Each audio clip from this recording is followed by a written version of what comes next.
Woo! Guess who's back? Guess who's back?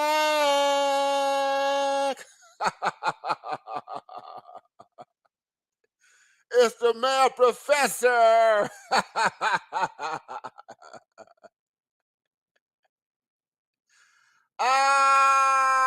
What's going on, brothers? What's going on? What's going on? What's going on? What's happening? What's happening? I see you, brothers. Jizzle, man, good to see you, my man. Good to see you, my man. Thank you for that.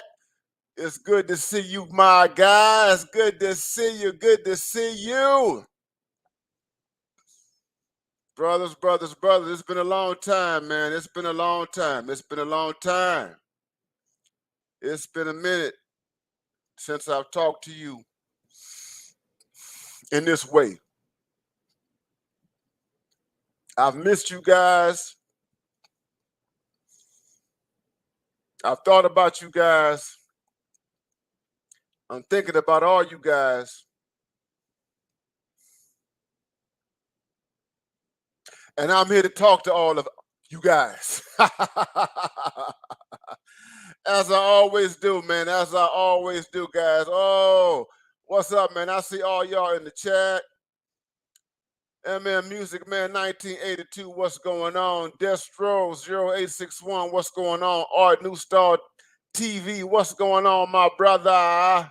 Man, Friday, what's going on? Salute to you and everybody from the UK. Dewan Hollis, what's up, brother? What's going on, Dewan? I see you, my brother. I see you, I see you, I see you. Brother Ron Matthews, man, I see you, man. I see you, I see you, I see you, I see you.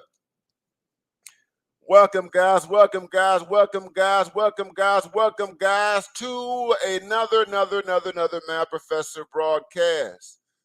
Yes, sir, yes, sir, yes, sir, yes, sir, yes, sir. We're going to talk today. We're going to talk today. And brothers, I'm going to take my time. I'm going to take my time. I'm going to take my time.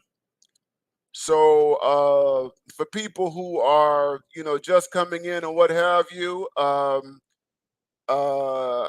just have to say to you that, if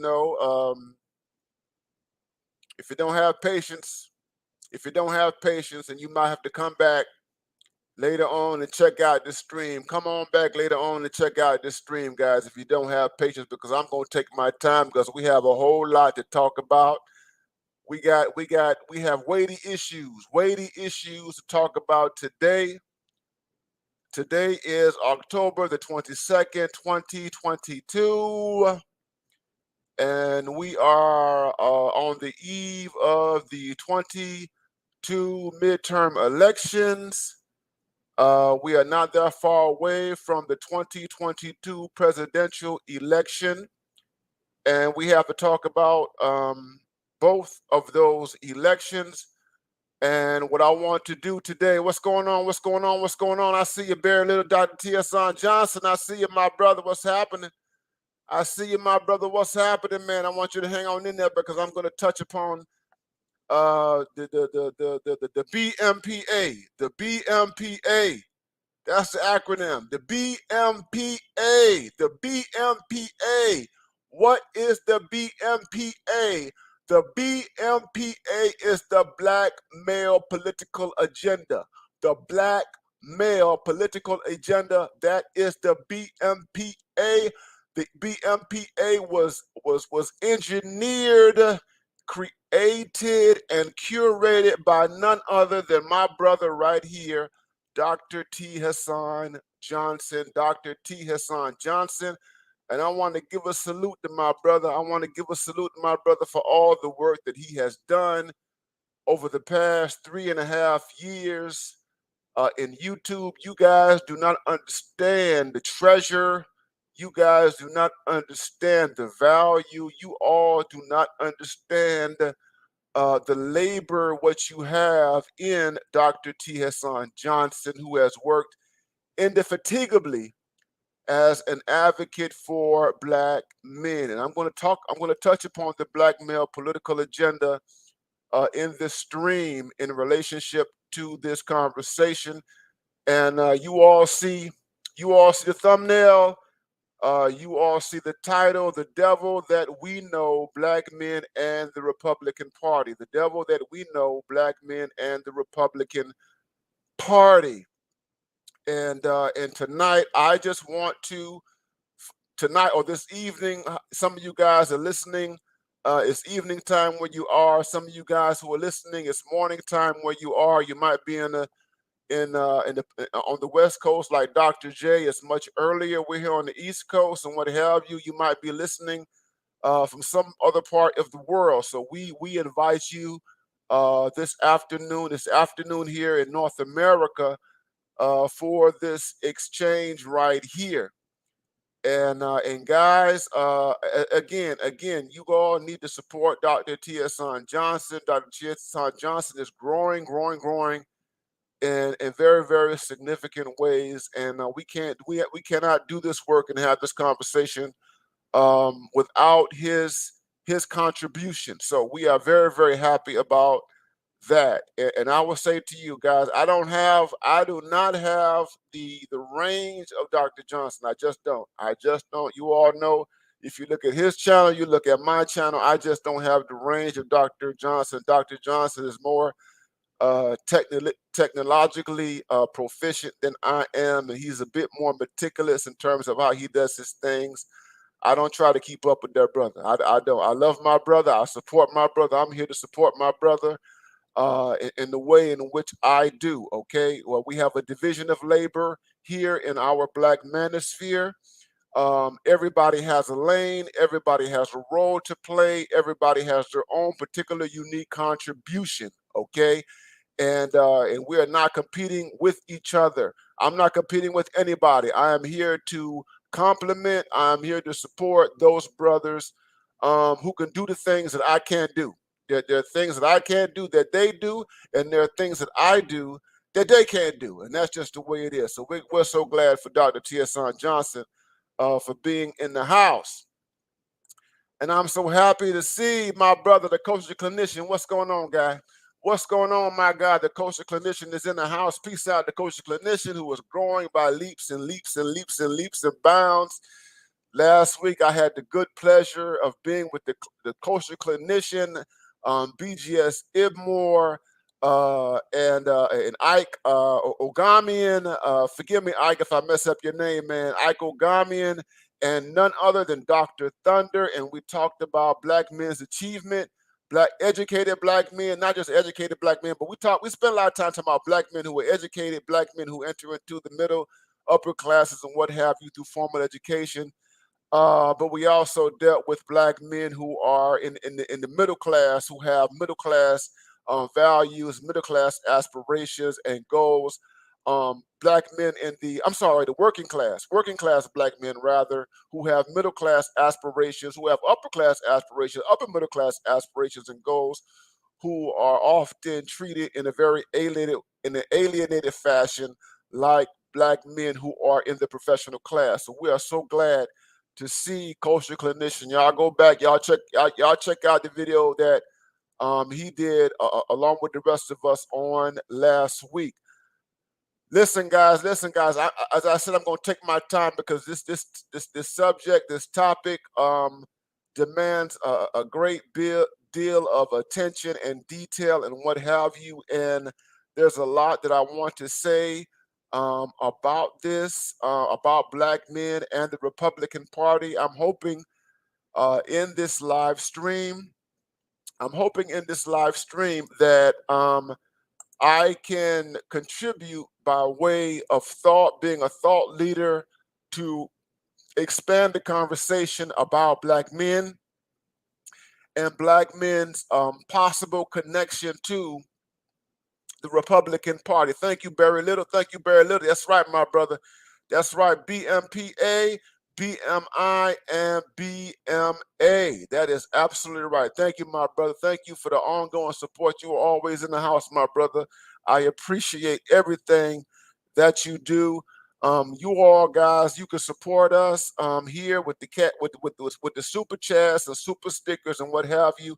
Don't forget the Cash App $BMI 3000, Cash App BMI 3000, Cash App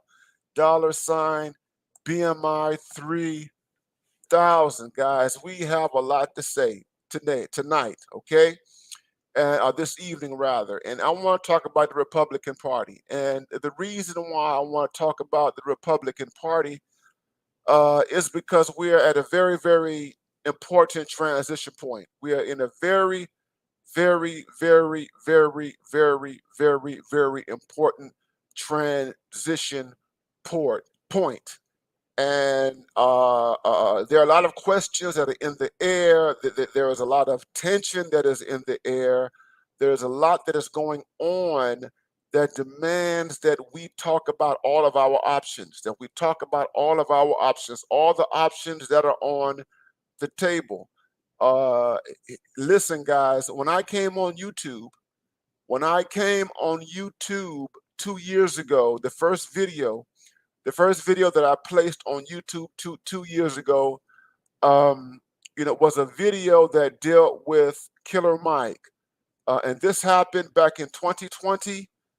This happened when we were dealing with that serious moment in the history of the United States, where the presidency of Donald Trump was basically placed under a moratorium. His challenger was Joe Biden. So you had Trump and you had Pence, you had Biden, you had Kamala Harris, and what have you. And at that time, that is when I, began posting here on YouTube, and I came out as a full supporter of Killer Mike, who is in the state of Georgia. Killer Mike is in Georgia. If you guys have not been paying attention to what's going on in Georgia, I need you guys to really pay attention to the governor race in Georgia.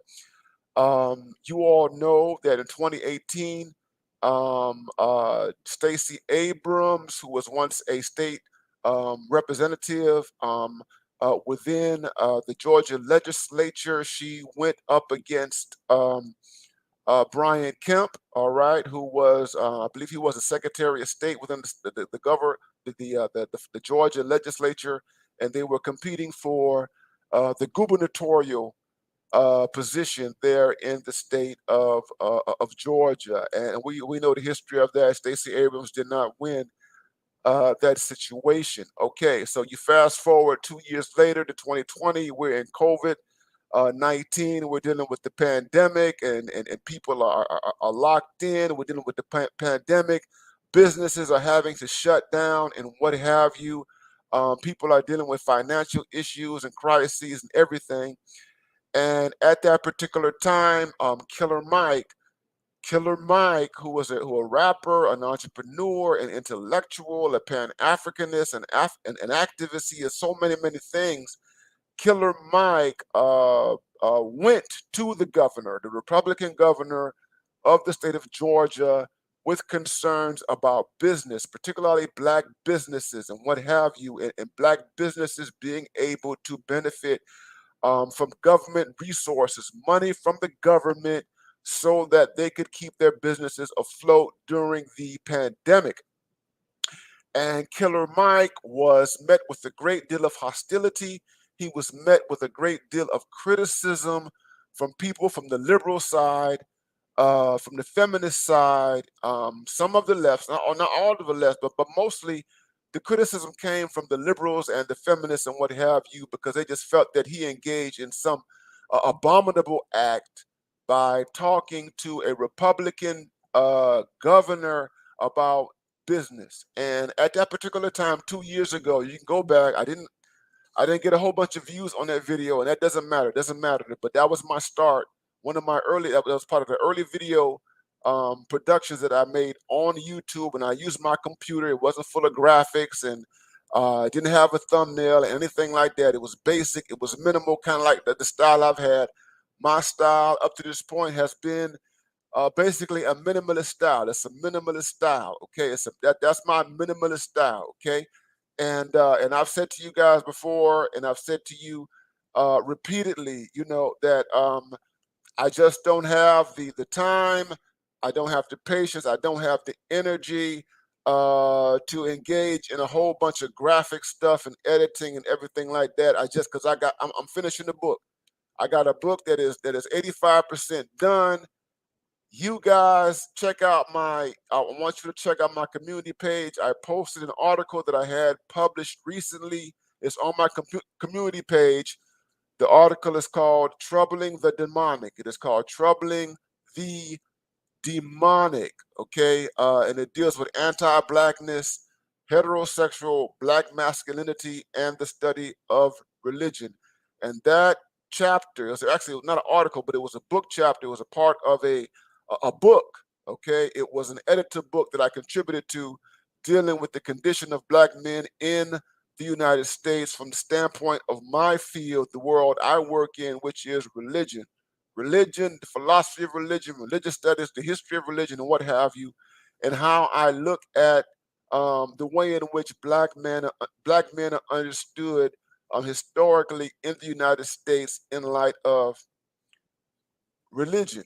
Okay, and so getting back, so you all take a look at that. So here's the thing. The point I was trying to make with that is that I'm finishing the book, and I've been working on this book for quite some time right now, and my book demands more energy than editing. Okay, that's just period. So I do what I do on YouTube in the fashion that I do it because of that reality. At any rate, I want to move on. So Killer Mike was met with a great deal of hostility. And to his credit, Killer Mike ignored it. He ignored all of his hostility. He ignored all of the criticisms. He ignored everything. And at the time that I created my video, that's when I came up with the idea or the notion of BMI, Black Men's Independence. And initially, I called it Black Male Independence. You can call it either way. You can call it BMI, Black Male Independence, or you can call it BMI, Black Men's Independence. Okay, so when we talk about Black male independence, males, we could talk about males across the spectrum in terms of age, in terms of class, and what have you. But when we talk about men, we're talking primarily about adult men, adult men. Okay, and that's when I came up with those notions, because when I looked at Killer Mike 2 years ago, and I saw how Killer Mike didn't care about what the liberal establishment, the black liberal establishment, the white liberal establishment, the whole liberal establishment put together, he did not care about what they thought. And the reason why he did not care about what they thought is because he understood, as so many black men who came before him, Killer Mike did not do anything new. He did not do anything new back in 2020. Killer Mike did something that black men from long ago, generations ago, did with dealing with government, dealing with power, dealing with state power, dealing with federal power, and that is to deal with whoever is in power. You deal with whoever is in power. You don't play this immature game. This is an immature game where the only people that you deal with are the people who belong to the so-called political party that you are affiliated with, the political party that you find on your voter registration card. You don't just deal with them. You deal with whoever is in power. So if you're an independent like me, I'm an independent. I vote independent right now. I'm going to deal with whoever is in power, be it a Democrat person in power or a Republican power. So it's not about party affiliation. It's about who is in power and who can create change on your behalf. The other thing, my guys, is this. is that we cannot play a game where we think that one party has a monopoly on virtue and goodness and justice over against another party. We cannot play a game where we think, and this is what black people err, what black people have erred, when you think that the only people who can be effective, the only people who can advocate on your behalf, and these are black Democrats now, black Democrats, the only people who can advocate on your behalf are other Democrats, other Democrats. So if you're talking about economics, if you're talking about healthcare, if you're talking about education, if you're talking about whatever, it doesn't matter what you're talking about, you only channel those concerns through a Democratic person. And this is a fool's errand. This, my guys, is a fool's errand. You don't do that. The reason why you don't do that is because there are people who are on the other side. Yes, there are people, there are Republicans on the other side who can be effective in championing your cause. Matter of fact, there are people on the other side who are sympathetic. They're even empathetic to your cause. They're sympathetic and they're empathetic to your cause. And if you engage them in the appropriate way, you can sway them to be an advocate for you. Okay? Okay? And you do that by aligning your interests with their interests. There's a marriage between interests, a marriage between interests. And Killer Mike understood that back in 2020 when he talked to Brian Kemp. Killer Mike was concerned about what was happening with the businesses, the black businesses, black business class. And I want to emphasize that. I want to emphasize that. Concerned about those who are in the world of creating jobs, those who are in the world of making money, creating resources and all that sort of things, people who keep the economy afloat, people who keep the economy afloat, okay? All right? Killer Mike is not an anti.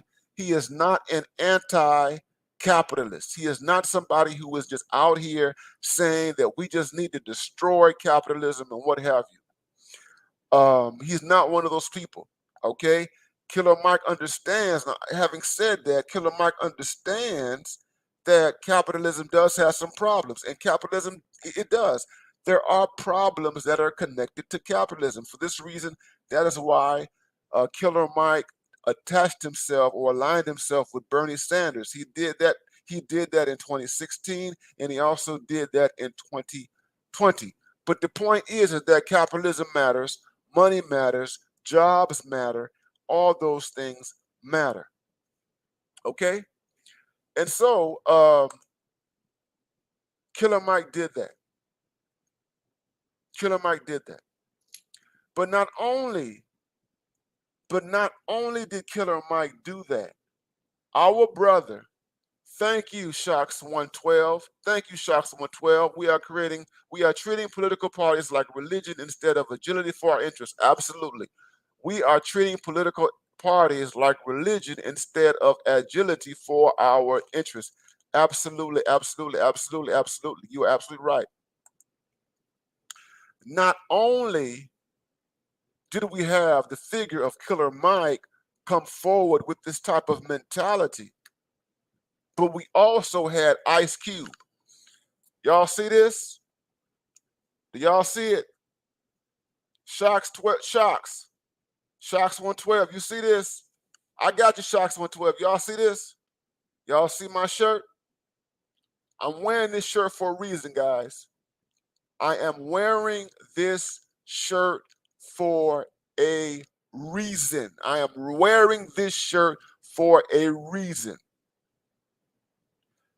It was not only Killer Mike who operated in this fashion, it was also Ice Cube. Ice Cube did this, and he did this with his contract. The contract with Black America. The contract with Black America. Ice Cube Ice Cube, and I'm wearing this. I'm wearing this shirt deliberately on this stream because both Killer Mike and Ice Cube both of them represent BMI, Black Men's Independence. BMI, Black Men's Independence. Ice Cube sat down with the reparations people. Ice Cube sat down with the ADOS people in California. Ice Cube sat down with the economists. He sat down with Derek Hamilton. Derek Hamilton is a Black economist who works at the New School of Social Research in New York City. Ice Cube sat down with experts. Ice Cube sat down with people who have spent their lives studying Black people's and the Black people's economic precarity, the disparities, the wealth gap, and all that kind of stuff. Ice Cube didn't just bring this stuff, pull a plan out of his rectum. Okay, he didn't just do that. Ice Cube took time with people because he was concerned about the condition of Afro-Americans, all African Americans, and he had this contract. And Ice Cube, as a Black man who's lived his life as a Black man, like many of us, was frustrated with where we are politically. And Ice Cube, under the auspices of BMI, he took his contract and he courted, or he attempted to court Joe Biden's camp, the camp of Joe Biden and Kamala Harris, and the camp of Donald Trump and Mike Pence. He courted both of those camps. And the only camp among those two camps, guys, who were responsive to Ice Cube, and Ice Cube did not care about political party, he did not care about affiliation. He said that this contract of America was something that transcended political parties, and what he needed was bipartisan. He needs bipartisan support for this. And this is the same thing with reparations. Reparations, if Black Americans are ever going to get reparations in the United States in relationship to these political parties that dominate the landscape, Black Americans are going to need bipartisan support. If reparations were to be passed right now, it would have to be supported by both Democrats and Republicans. They would have to pass it. They would have to support it. A president would have to put it forward, and Congress and everything, they would have to give it a stamp of approval. So Ice Cube exercised BMI, okay? And he did this in the face, and here's the thing, he did this in the face of all the vitriol and all the animus that was surrounding Donald Trump and Donald Trump's presidency, okay?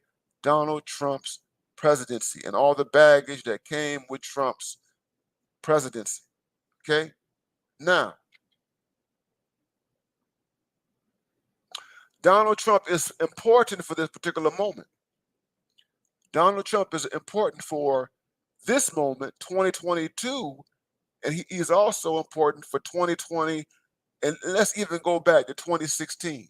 Let's even go back to 2016 with Donald Trump. Donald Trump, who for most of his career as a businessman who lived in New York, here's the thing, Donald Trump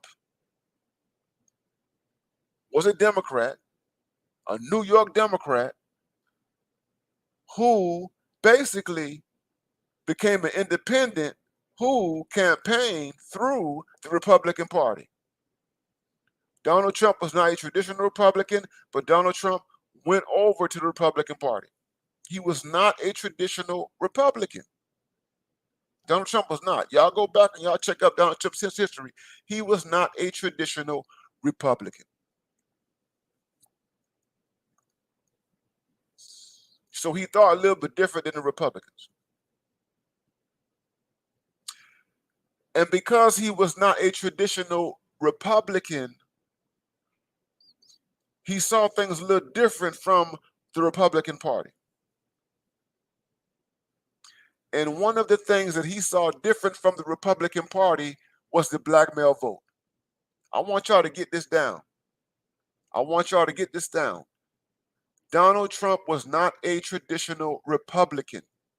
He was not a politician. Remember, Donald Trump ran as an anti-politician.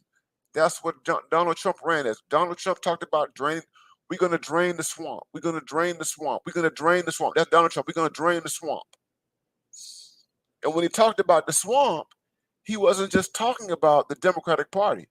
Now, the swamp for him was mainly the Democratic Party. That was the main part. That was the main swamp he was talking about.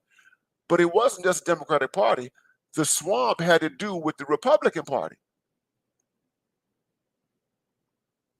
The swamp had to do with many members or factions within the Republican Party, which he felt need to move on, or they need to recede into the background. So Donald Trump did not operate as number one, he did not operate as a traditional politician in general, having never held office whatsoever, no office whatsoever, no office at the local level, no office at the state level. I mean, not even a state senator, not a mayor of a city or anything like that. None of that stuff. Okay. He just bypassed the U.S. Senate. He bypassed being a governor and what have you. And as a part of his non-traditional style, as a part of Donald Trump's non-traditional style, he made outreach to Black America. I want y'all to remember this. I want y'all to get this, and I want y'all to remember this. Donald Trump made outreach to Black America. The world, MSNBC can say whatever they want to say about Donald Trump. CNN can say whatever they want to say about Donald Trump. NPR can say whatever they want to say about Donald Trump. But there is one thing that they cannot take for Donald Trump, is that Donald Trump was the first United States presidential candidate. This is before he became president now. He was the first United States presidential candidate in recent memory, and I dare say that he was the first presidential candidate in ever to specifically speak to Black people, specifically, and to tell Black people that your political affiliations have failed you. They have failed you.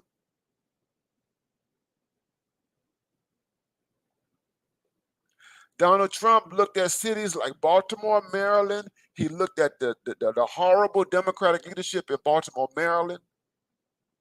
He looked at the boroughs in New York City, the Bronx, Queens, Harlem, Brooklyn. He looked at Atlanta. He looked at Oakland. He looked at Chicago. He looked at Chicago. He looked at Chicago. He looked at Chicago. He looked at Chicago. And he said, these Democrats have utterly failed you.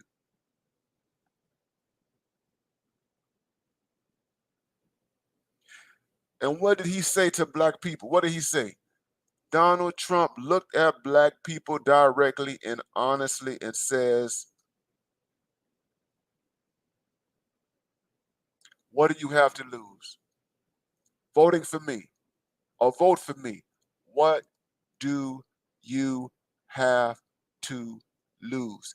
This party, these people, i.e. the Democrats, have not done anything for you. They have contributed to your situation, the worsening of your situation over the decades. We're talking about 2016. We're talking about at the height of all the protests and all the Black Lives Matter stuff like that, everything. What you got to lose?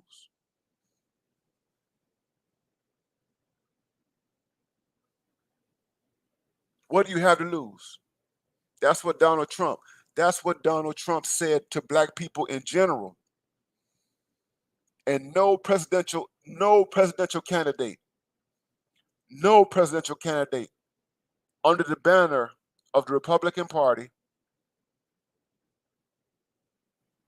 had ever spoken to black people in that capacity.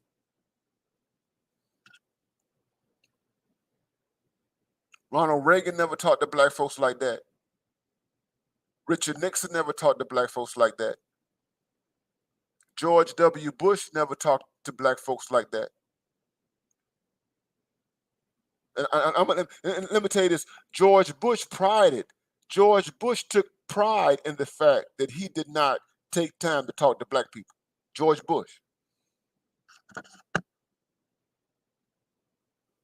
Bush publicly stated that talking to black people was a waste of time because they were too bound by the Democratic Party. George Bush wouldn't even talk to the NAACP. The NAACP invited George Bush to their convention when he ran for the presidency, when he ran for re-election in 2004, or for the 2004 presidential election. They wanted him to come to their convention, and George Bush says, "No, I'm not going." With President Bush, why aren't you going to the NAACP convention? Because it's a waste of time. They've already made up their minds that they're not going to vote for me, so why should I waste my time on people who are not going to vote for me? And you know what? I can't hate that style. I can't hate it. I look back at it, I'm like, you know what? That makes it makes sense to me. They're not gonna vote for you anyway, so why are you gonna go over there and spend time with them? Also, you really don't need a vote to win. And George Bush didn't need the vote. George Bush didn't need the black vote in order to become president a second time. Didn't need black folk. Let me get these super chats up in here. Thank you, Shot 12, for another one. Shot 12 said that Trump is straight up with black with straight up with BLM. He said that all this stuff, the newly arrived LGBTQ alliance against black men, people are fearful that black men are the wild card. You're absolutely right. Brother, you are absolutely right, my brother. Thank you for that. You are absolutely right. You are absolutely right.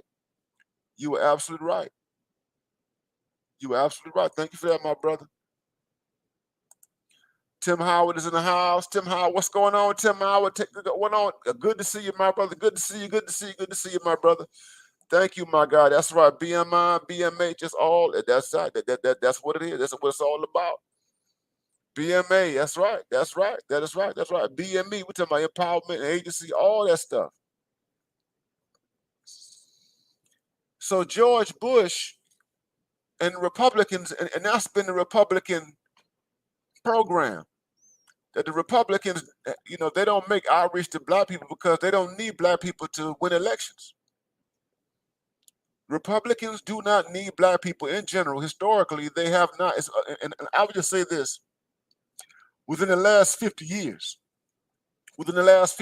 maybe 60 years, the Republicans have never needed black people to win elections. And that's one of the reasons why they haven't. One among many reasons why Republicans don't do any real outreach to black people. That's one among many reasons, because they don't need black people to win elections. They just don't. Okay. But Donald Trump was the first Republican president that we know of on record in recent years who really talked to black people in a very, very honest way. I say it was brutally honest. And you will never forget that question: what do you have to lose? He talked to black people like a businessman. That was a capitalist response. What do you have to lose? These people ain't doing nothing for you. You might as well gamble. And that's what he was saying. We're gonna get on that. Donald Trump was basically saying you might as well gamble. you might as well again. You've had Democratic mayors. You've had Democratic Congress people. You've had Democratic governor. Well, not that many, but you've had Democratic representation. You've had Democratic presidents. Obama didn't do anything. I'm gonna say it again. Barack Obama didn't. What did Barack Obama do? Barack Obama didn't do anything. Barack Obama said, "I'm the president of everybody." Barack Obama said, "I am the president of everybody. Black people are a part of everybody. Everybody." That's what he said when he got in office. I'm the president of everybody. But then again, he went and passed legislation for LGBTQ people.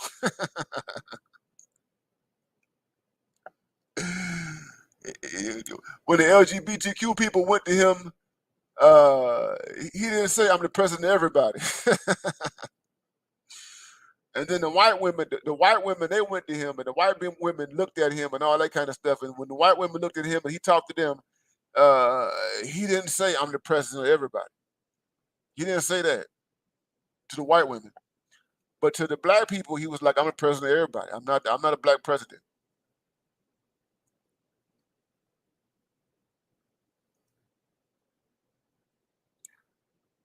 So Donald Trump understood that Obama, 2 terms of Obama, didn't mean anything for black people. And he understood that, you can go back to the Clinton era, and the Clinton stuff didn't do anything for black people. And I take that back. If political liberalism has done anything for black people, it has done something for a small select class of black people. Political liberalism has been good at symbolic representation. It's been good at picking and choosing which black people that it wants to help. I'll put it like that, or empower symbolically. That's what it does, symbolically. Political liberalism is concerned primarily with certain elements within black society, mainly the middle class to upper class element within black society. Political liberalism doesn't care about everybody else.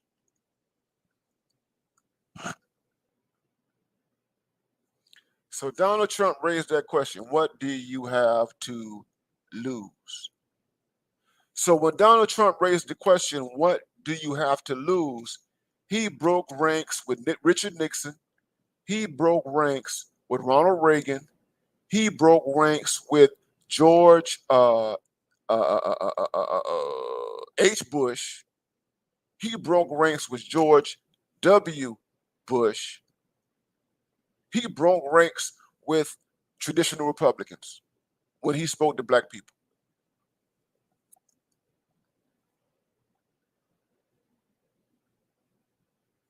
But Donald Trump went further than that. Remember, Donald Trump went further than that, than just talking to black people in a generic sense. He went much further. He went much further than that in 2016. And what did he do? What did he do by going much further than just talking about black people as a generic? Dr. T.S. Johnson, where you at, man? Dr. T.S. Johnson. If you listen to Dr. J talks about what the ADOS people talk about, the ADOS. The ADOS people talk about this thing called generic. It's kind of a generic blackness. It's generic. Generic blackness is an undifferentiated way of thinking about black people. It's undifferentiated. Generic blackness means that anybody with black skin can be understood as being under the umbrella of blackness. Anybody. It doesn't matter who you are. It doesn't matter what part of the world you come from. That's generic. It doesn't matter what part of the world you could be somebody who wasn't even born in the United States, and you are under this umbrella of generic blackness, which is flat blackness. And that was the ADOS thing. That was all of us like, you know what? No, we are not all a part of the same thing. Generic blackness, it erases difference. It erases generic blackness.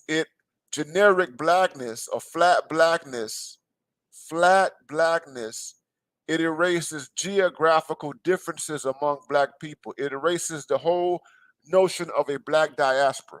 That's what generic. Generic blackness says there is no such thing as a black diaspora.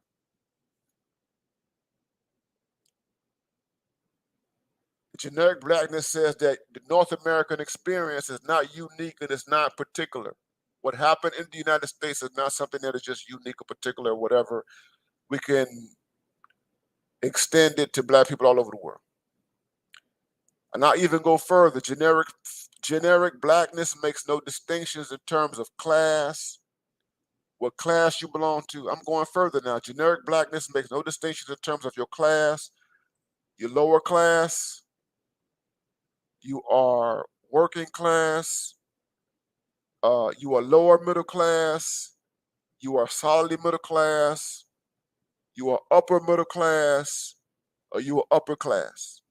Generic blackness does not, it flattens it, it erases all these things. And I'll say this, it erases sexuality, and then generic blackness erases sexuality, generic blackness erases gender in many respects.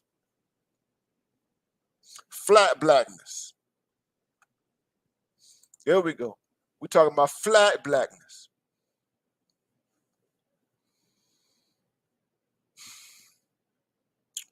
So let me tell you what Donald Trump and his people did. Y'all know Steve Bannon. You guys know who Steve Bannon is? Steve Bannon just got sentenced to 4 months in federal prison. Steve Bannon just got sentenced to 4 months in federal prison for being a part of the January 6th insurrection. Steve Bannon. Steve Bannon was Donald Trump's major strategist. He was his chief of staff. Steve Bannon. Steve Bannon is the person who was very instrumental in getting Donald Trump elected. He was the behind the scenes man. Steve Bannon was the behind the scenes man who was instrumental in getting Donald Trump elected. In fact, Time Magazine put him on the cover. He was on the cover of Time Magazine shortly after Donald Trump was elected in 2016. Steve Bannon. He was the mastermind. Okay? You have to have masterminds. You have to have thinkers. You have to have strategists. You have to have intellectuals behind movements and everything. I want y'all to keep it in mind. Keep that in mind when we talk about black men and we talk about the black manosphere. I'm telling y'all, I want y'all to keep that in mind. But let me tell y'all what Steve Bannon did. Steve Bannon has Breitbart. Some of y'all are familiar with Breitbart. Breitbart is his website, his company, his organization, his news media platform, and what have you. I'm going to tell you what Steve Bannon did. Steve Bannon, during Donald Trump's candidacy, Steve Bannon went to South Carolina. Steve Bannon went to South Carolina. Steve Bannon went to South Carolina. He went to Charleston, South Carolina. Steve Bannon went to South Carolina and he got together with some black men. He sat down. Y'all can Google this. Y'all Google this. Steve Bannon, Breitbart, and black men. He hooked up with Senator Tim Scott in South Carolina, and he had a conversation with black men in South Carolina. Steve Bannon sat down with black men in South Carolina and talked to black men about their issues. That's what Steve Bannon did.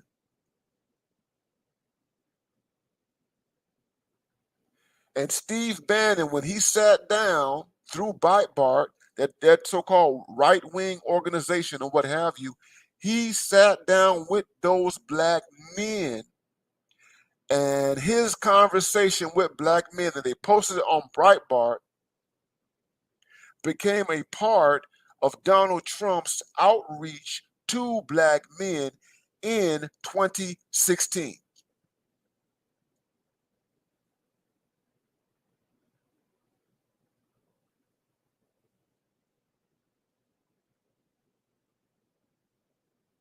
And Steve Bannon's outreach to black men in 2016 for that election was effective. It was effective. It was effective because he talked to a group of black men. He talked to black men who had been ignored. He saw that the Democratic Party, the political liberals, were ignoring a particular sector within black society. Steve Bannon is a white man. They call Steve Bannon. If you look at Time magazine, if you look at the liberal media would tell you that he's the devil. Steve Bannon is painted as the devil. He's the devil. They see him as the devil. The people at MSNBC, the people on CNN and NPR and everything like that. Again, he was a part of the January 6th thing. Steve Bannon is seen as the devil. But let's just play with that. The devil made an outreach to black men. Let's play with that. The devil.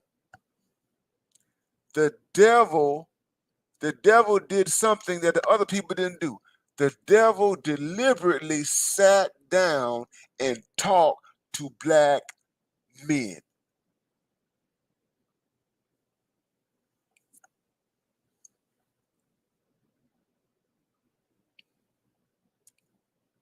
So Trump's team, with their Bannon model, they did that stuff all over the country. It was black men first, and then later on, they were talking to Latino men and what have you. But the point is that they wanted to do business with black men. And as a consequence, in that 2016 election, at least from most data, most polls, when it comes down to the black male vote, Donald Trump received 12%. 12% of his vote came from black men. The black male vote, 12%. Fast forward to 2020, I'm talking about he got 12% 2016. Fast forward to 2020, they maintain the same outreach. And Donald Trump gets 20%. In the final analysis, he gets 20%. That's a big leap. From 12, and it might not, these numbers, guys, these numbers might, to some people, they don't seem humongous, but they're significant numbers. But the point that I want to make with all of this, is that these people demonstrated an openness. They demonstrated an openness to doing business with black men in a way that doesn't exist among the liberals, the Democratic Party. It was an openness. It's kind of like the Mormons. Y'all guys, you know who the Mormons are? Y'all guys know who the Mormons are? Y'all know the Mormons? Y'all put one in the chat if you know who the Mormons are. The Mormon Church. Put one in the chat if you know who the Mormon Church is. Y'all know the Mormon Church. Let me tell y'all something about the Mormon Church. Y'all know Mitt Romney, Massachusetts. He was the governor of Massachusetts. Mitt Romney is a Mormon.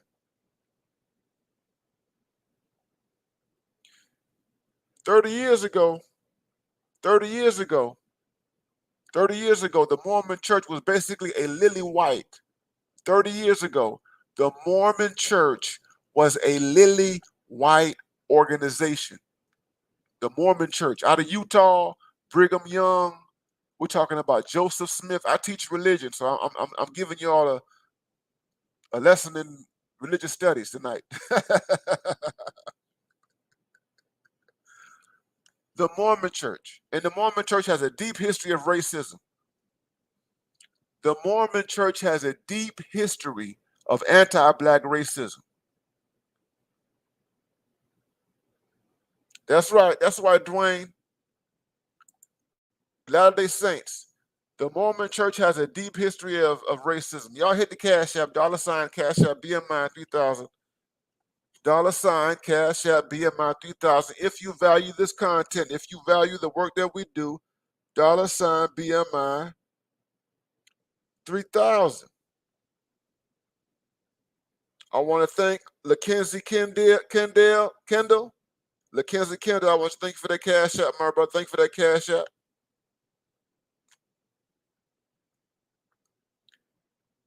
So 30 years ago, the Mormon Church was a lily white institution. Today, it's still a lily white. But 30 years ago, they weren't trying to reach out. They were not interested in black people. The Mormon Church, they had no interest in black people. But something happened. Something happened within the Mormon organization, the Mormon religion, the Mormon faith, the leadership. The leadership within the Mormon faith decided, you said, you know what? We want to get some black people to join our ranks. We wanted to get some black people to join our ranks. It's about 30 years ago. And what that means is that we have to engage in a type of missionary outreach to black people. Missionary outreach. And you guys who, let me just back up. How many of you guys have ever had a Mormon? How many of you guys have ever met a Mormon? How many of you all have ever had an interaction with a Mormon? How many of you all have ever had a Mormon come to your house and knock on your door? So let me tell you something. Y'all are the Mormons, they be on them bicycles. The Mormons be on them bicycles, guys. They get on bikes. And those jokers will go through the hood. The Mormons, thank you, Man Friday. Thank you, Man Friday, for that contribution. Let me tell you something about the Mormons church and their outreach. They get on bicycles, and that's how they do their thing. They be on the bicycles, and they have their books, a Book of Mormon, written by Joseph Smith, and they will knock on the door. They will go to the ghetto. They go to the projects. They go to the projects. They go to the projects, and they knock on the door, and they will talk to black people in the projects. They will go to all black neighborhoods, working class black neighborhoods. They will go to suburban black neighborhoods. They will go to all kind of black neighborhoods. And I've seen them.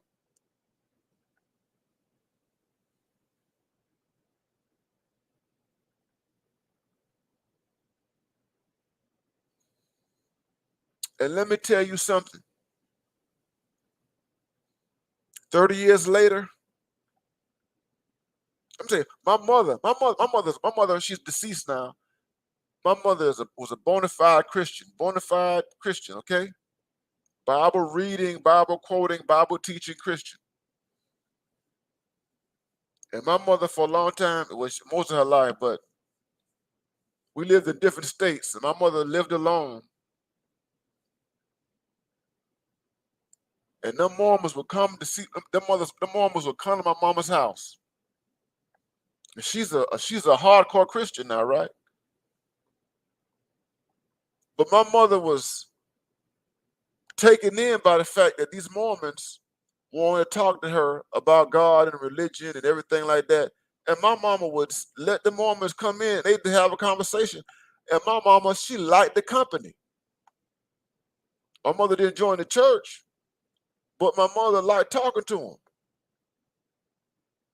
She liked talking to Mormons. This is a racist, this institution, they got a racist history.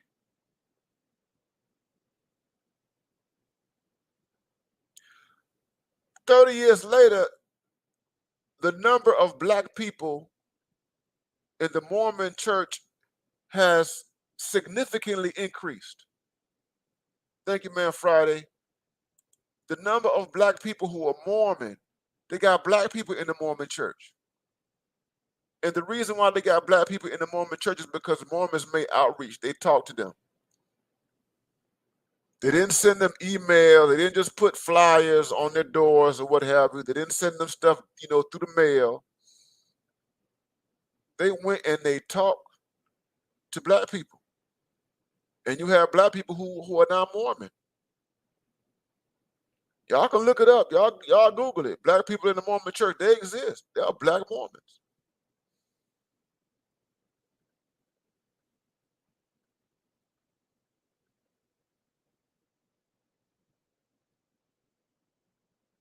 So it means something.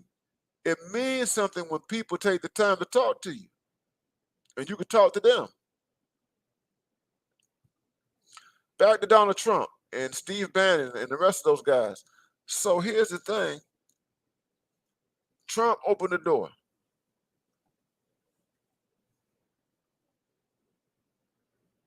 Oh my God! And let me just say this. So Trump opened the door with those elections, and Trump did something. I don't know if you all. I want y'all to go back and watch the last presidential debate between Donald Trump and Joseph Biden. I don't know if y'all watched that debate. Y'all go back. It's on YouTube. It's on YouTube. Go back and watch the last presidential debate between Donald Trump and Joe Biden. Y'all go back and watch that. I want y'all to watch it closely and carefully.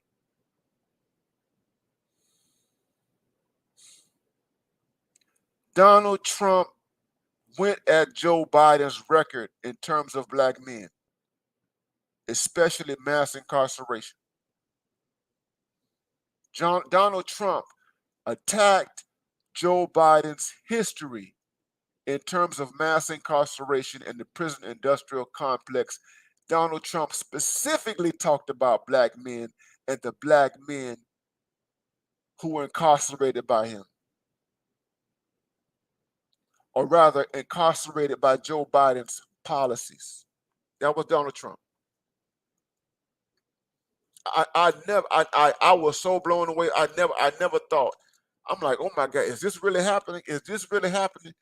You have the presidential debates, the 2020 presidential debates, the last debate, and Donald Trump is pummeling Joe Biden. He's pummeling him. And I said it on Facebook. I told him, Donald Trump won the debate. He won it not just on domestic policy, but he won it on foreign policy too. He won that debate. I don't care what nobody say. He won that debate. And let me just be clear. I'm not. This is not a stream. I'm not caping for Donald Trump, guys. I'm not caping for Donald Trump. I didn't vote for Trump. I voted third party. I voted independent. And there are reasons why I did not vote for Donald Trump, and I'm going to lay the reasons why I didn't vote for Donald Trump. I'm going to wait. Actually, what I'm going to do is I'm going to talk about the Republican Party in this stream, and I'm going to talk about what has to happen within the Republican Party for the Republican Party to be a place for black men. Not just a small group of black men, but for a critical mass of black men. There are reasons why I did not vote for Donald Trump that are a part of the rationale tied to a transformation of the Republican Party right now and in the future. Okay? So here's the thing. Here's the thing, guys.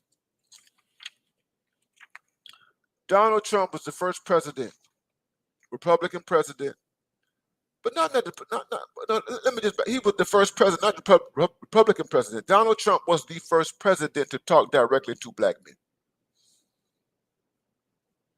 He was the first president to have his campaign people speak directly to black men. And it was so effective that Joe Biden's people, his camp, had to respond. When it became clear, you all remember that, when it became clear that Donald Trump was making inroads into the black male vote and population, what happened? Kamala Harris and Biden, all of a sudden, now they want to talk about black men. Now they want to talk about black men.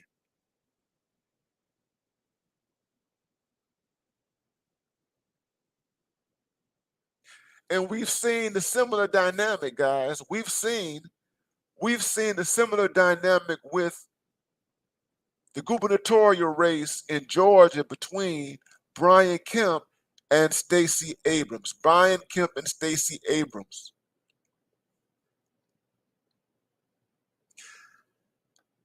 There are so many brothers who have done videos on what is happening in Georgia, especially with black men. There have been polls that have been taken in Georgia which show that black men are not excited about Stacey Abrams. They are not excited about her. And because they are not excited about Stacey Abrams at the very, very last minute. So here we are in October, right? We're in October. They have elections in November. October is just about over. They have elections in November. In mid-September, Stacey Abrams, having done all this campaigning for about a year, realizes she has this epiphany. She has this awakening, which, oh my God, I need to say something to black men. But it only happens in a reactionary fashion once she realized what the polls are saying, that black men ain't excited about her in Georgia. And the reason why black men, you all know the reason why black men, there's so many reasons, but the main reason that black men are not excited about her is that black men have wakened up. And that black men understand where we are in terms of the Democratic Party. We know that these people are still not interested in serious with us.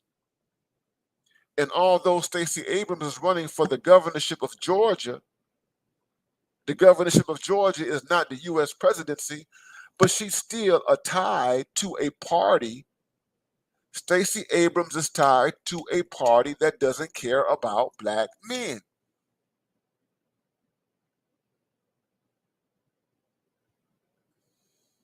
And Stacey Abrams, her politics, there is nothing about her politics that speaks to the issues and concerns of black men. Like most Democrats, she's concerned about women's issues.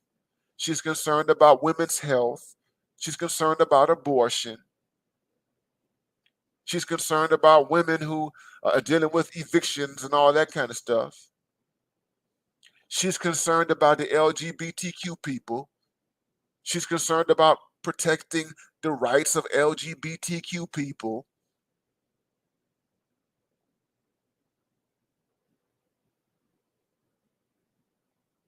She's concerned about climate change. She's concerned about the standard concerns of political liberals, the Democratic Party, and those standard concerns have absolutely nothing to do with black men, particularly heterosexual black men.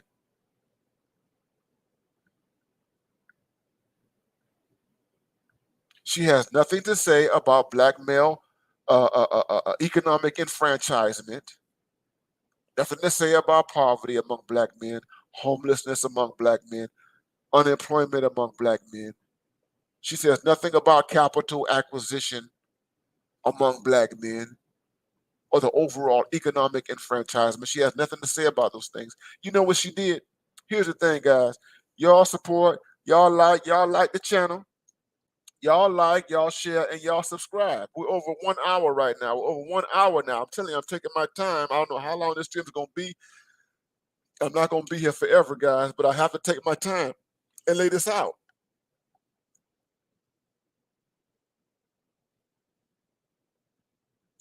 Do you know what Stacey Abrams did, guys? At the last minute, when she realized that she was not doing well with black men, she created these fake barbershop talks, right? And with that, her camp produced these statements. Her camp produced this thing called Stacey Abrams' Plan for Black Men. And y'all can Google it. I'm not gonna go through it point by point. Y'all can Google it. But I'm gonna tell you this. That plan that she put out, which you can Google, is no different from the Lift Every Voice plan. This was the same. The Lift Every Voice plan was the plan that Kamala Harris and Joe Biden had. And it was the plan that they created in response to questions about what they're going to do about the black vote. And it was a response to questions in particular about what they're going to do about black men in particular. It was in response to Donald Trump's Platinum Plan. Joe Biden had that plan is called the Lift Every Voice plan. It was a response to Donald Trump's Platinum Plan. And it was a last minute response. They did it at the last minute. And they do what people normally do with black men. That's what they normally do with us. This is what they normally do with us. They tell us from Monday to Saturday, they tell us we don't need you. From Monday to Saturday, they say, black men, you're obsolete. Black men, you're trash. Black men, you're irrelevant. Black men, you're useless. You're unnecessary to our lives. They say that from Monday to Saturday. Then here comes Sunday. Sunday morning. What happens on Sunday morning? She goes out to her car. She goes out to her car on Sunday morning and the car doesn't start. She goes into her car and she turns the key.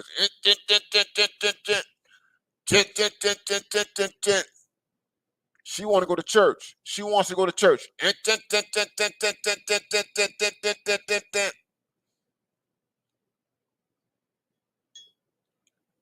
The whole week she done told you that you are unnecessary, that you are obsolete. But there she is. She got her Sunday best on. She in that car. And guess what she does? Y'all know what happens. Guess what she does? Guess what? Who she calling? Who she calling, brothers? How many of y'all got that? Who she calling? She ain't talked to you the whole week. She don't need you the whole week. Monday through Saturday, she didn't need you. But Sunday morning, when that car don't start, guess what? She automatically needs you. That's the Democratic Party. That's the Democratic Party. That was Joe Biden, that was Kamala Harris, that's Stacey Abrams. At the last minute, at the very, very last minute, that's what they did. And black men are tired of playing that game. Black men are tired of playing that game. We see through the games. And let me tell you what Killer Mike. Now, Killer Mike, guys, y'all share, y'all like, and subscribe. I'm taking my time tonight. Y'all share, y'all like, and y'all subscribe.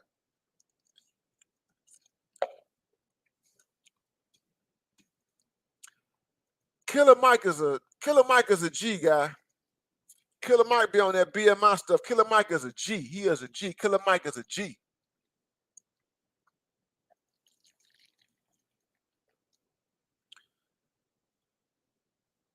Killer Mike went on TV. He went on the Charlamagne the God program. Charlamagne the God. I just recently realized that Charlamagne the God has a program on Comedy Central. I never really checked it out, but he got one there. But Charlamagne the God had him on his program, and they talked about Stacey Abrams' governor race. And Killer Mike said, you know what? I supported Stacey Abrams in 2018 when she ran against Kemp. I supported her, which means I voted for her.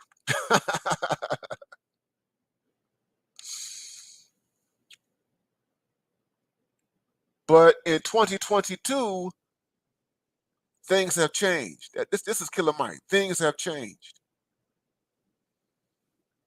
Stacey Abrams is failing when it comes down to outreach. Stacey Abrams is failing when it comes down to black men. And I'm gonna tell you how much she's failing. She's failing so much that Brian Kemp and his people went to a charter school for black boys in Georgia, Atlanta, I believe, and met with the principal of that school and took a picture with that principal. He went and met with black conservatives in Atlanta, Georgia, and he talked to them about their concerns and their issues. And Killer Mike said on that platform, he said, Stacey Abrams, if she really wants to impact black people, and he was very, very sophisticated because he didn't come out directly and say black men. But he said if she wants to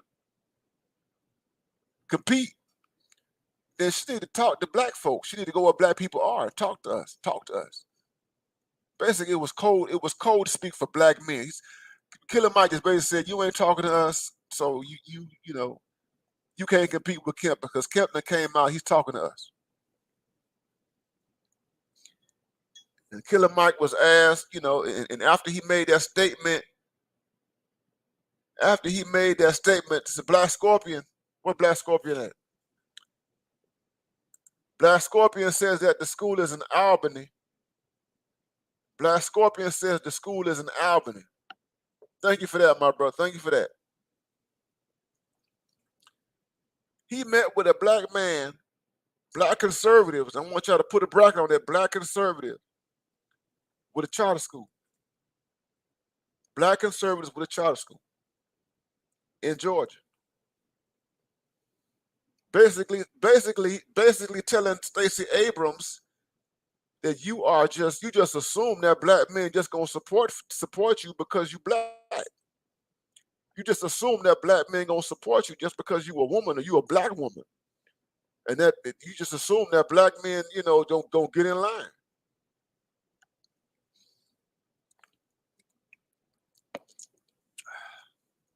I haven't talked about Tiffany Cross. Y'all know Tiffany Cross. I haven't talked about Tiffany Cross yet. I haven't talked about Tiffany Cross. I gotta bring her into this conversation some kind of way. I gotta bring her in this conversation. Thank you guys. Some of you guys are just coming in for the first time. Y'all share, y'all like, and y'all subscribe. Hit the Cash App $ BMI 3000. Cash App $BMI 3000. Now, I'm just doing I've been doing preliminaries for the last hour. We're gonna get into the meat, as David Carroll would say. We're gonna get into the meat of this video in a minute. We're gonna get into the meat of this video. We're gonna get into the meat in a minute.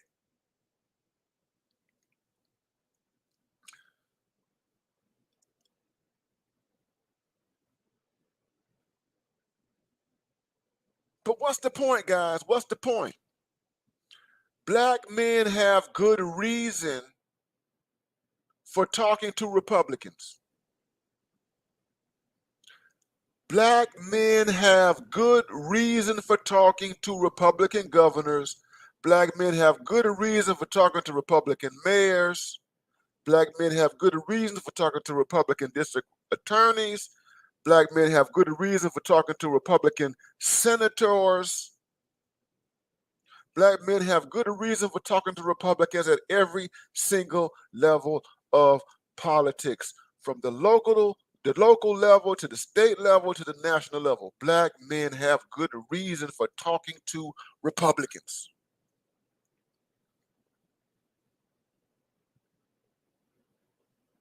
Because these people, these Democrats, have already told us that we are unnecessary. These Democrats have already told us that we are useless.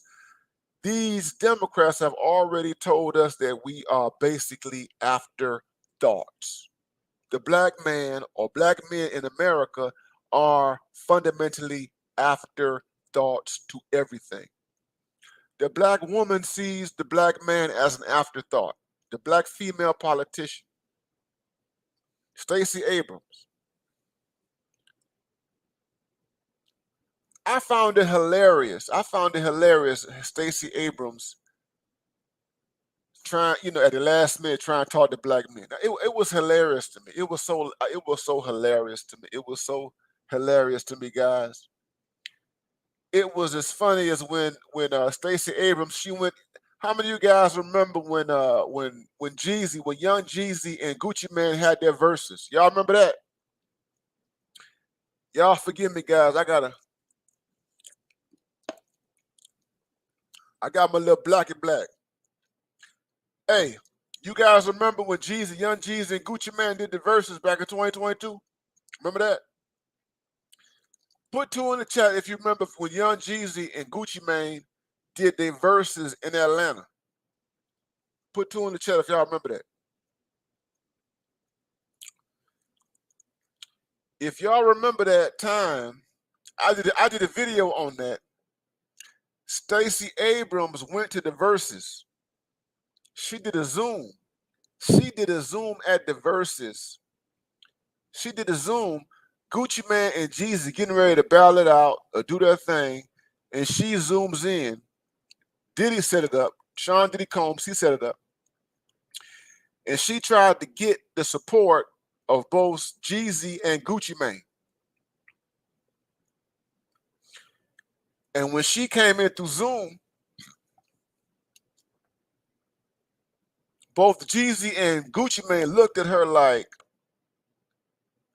why is this ish here? They were looking at it. I want y'all to go back to verses. This is the first 5 minutes of verses. Look at the first 5 minutes of verses. Gucci Mane looked at her. Jeezy Man looked at her. They were like, why is this ish here? Why is she here? What does she want? What does she want? And then she started talking about voting and voting and voting and black people voting and black people voting and black people.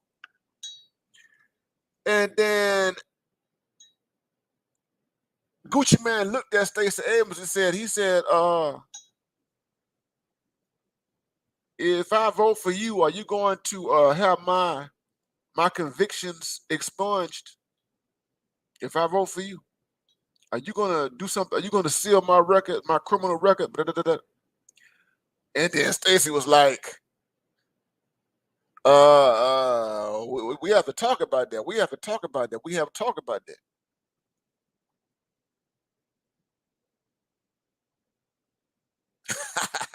He asked her a hard question. Anyway, the Republicans have opened the door. And we have to think seriously about this party.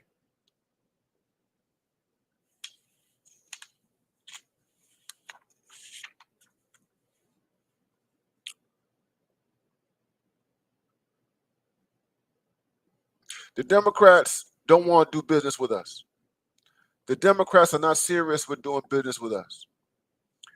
I got a lot of my black. Y'all know I like cigars. I like all kind of.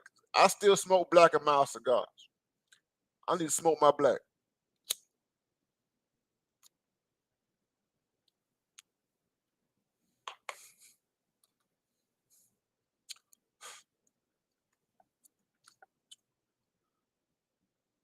This is business. So here's the thing, guys. As we go forward, we have 2022, we have 2024, we got 2028, we got 2032. 2022 is the midterms, 2024 is the presidential election, 2028 is another election, presidential election. You've got a midterm in between that. 2032 is also a presidential election. So we're talking about between now and 2032, we're talking about 10 years. How black men can possibly move over the next 10 years. The next 10 years, okay? We play a long game, guys. We're playing a long game. The next 10 years. Share, like, subscribe. I got 107 people who are watching this live right now. I got 100. I thank you guys for being in the house. This stream is called The Devil That We Know, Black Men and the Republican Party, The Devil That We Know. And we are doing this in the spirit of Black men's independence. Ice Cube is the avatar of BMI. He is the avatar of Black men's independence. Ice Cube, Ice Cube, Ice Cube, Ice Cube. Cash App, $BMI. Cash App, $BMI. 3,000. Cash App, $BMI. 3,000. I need y'all to support. I need y'all to support all these Black men out here. Dr. T.S.on Johnson, Green Gorilla, myself. We belong to the Brain Trust. And we need to know, guys, that you value this Brain Trust. Because we could be doing something else, guys. We could be doing something else. We could be doing something else other than talking to you guys. I live a pretty decent life, brothers. I live a pretty decent life. In terms of social currency, and social capital, in terms of social currency, social capital, in terms of my reputation, my professional reputation, I don't get anything out of being on YouTube.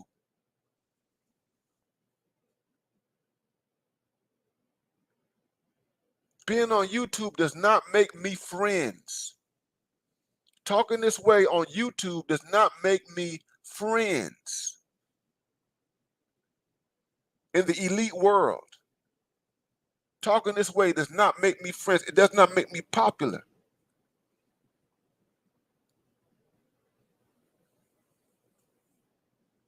YouTube is a risk. YouTube is a professional risk for me. It's a professional risk. YouTube is a liability. It's not an asset. Professionally, it's a liability. It's not an asset.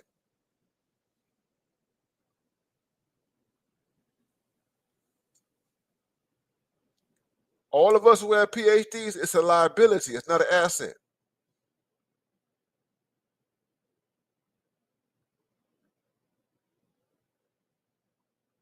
But it's important that we know that you value what we do. Because the YouTubers, and I don't think I'm better than other people in the world. I know I bring something to the table that others don't bring to the table.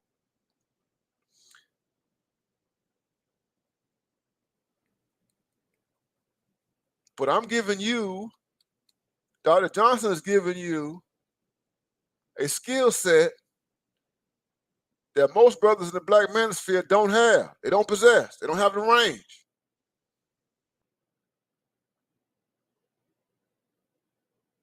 The Black male condition is not reducible to dating and girls and women, rather, and sex and all that kind of stuff.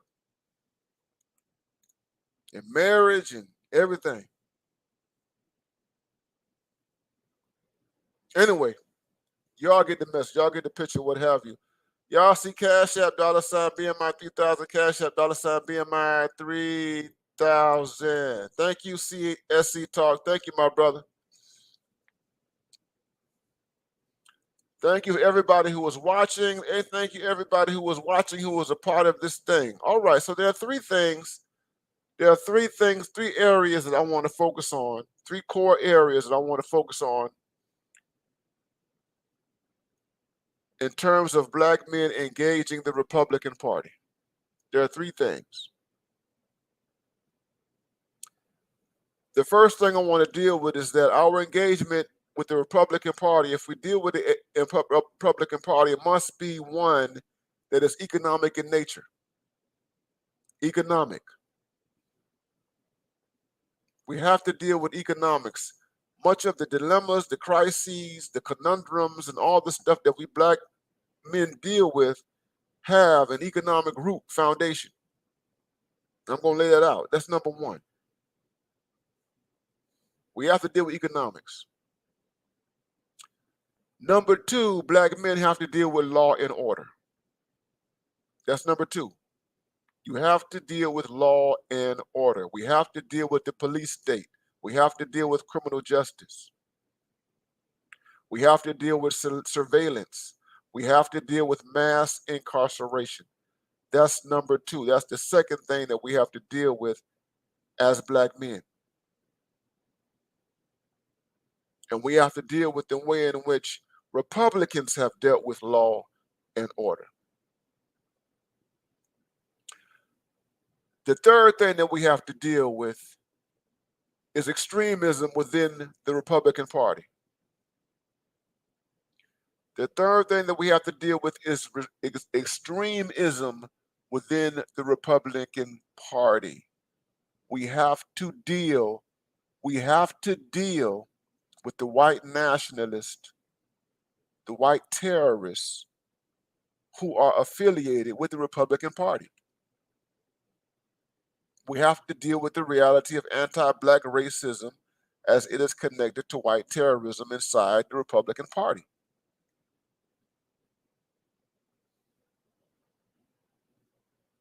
White nationalism is a real thing, brothers. And the Republican Party has to deal with white nationalism if it's going to be a viable option for a critical mass of black men, not just a small portion of black men, but for a critical mass of black men. What does that mean? That means taking not just 20% away from the Democratic Party. I'm talking about chipping away at their hold on black men. That is, I'm talking about 35%, taking 35% away. I'm talking about taking 40% away. Do you know how much damage that it would do to the Democratic Party if 40% of black male voters voted in the opposite direction? Do you know how much damage that would do to that party? Do you know how much damage that would do?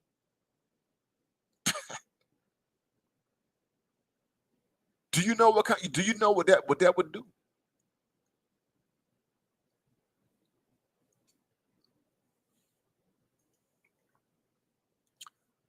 So I hope that you all are still with me. We got 90 people who are watching.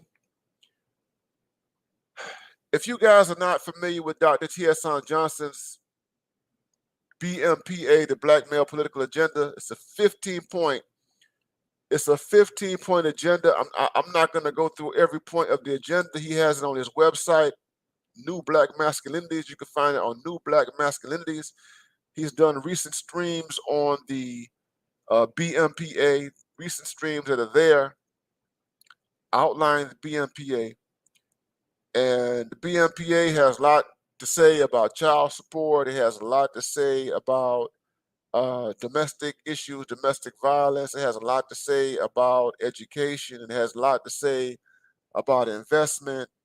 The BMPA, the Black Male Political Agenda, has a lot to say about a whole host of things, criminal justice, that deal with black male life in the United States. The BMPA, the Black Male Political Agenda. You all can go to his website and you all can look at it, or you can go to the honors report and you can look at the recent videos that he's done on the Black Male Political Agenda. But what we need to understand, fellas, my guys, is that the Black Male Political Agenda cannot become a reality without an economic foundation. The Black Male Political Agenda. That is, if the Republican Party is going to take it seriously, if politicians within that party are going to take it seriously, and if it's going to have an impact outside the Republican Party, it has to be forwarded with a strong economic impulse or push. It takes money, guys. It takes money. It takes money. It takes money. It takes money.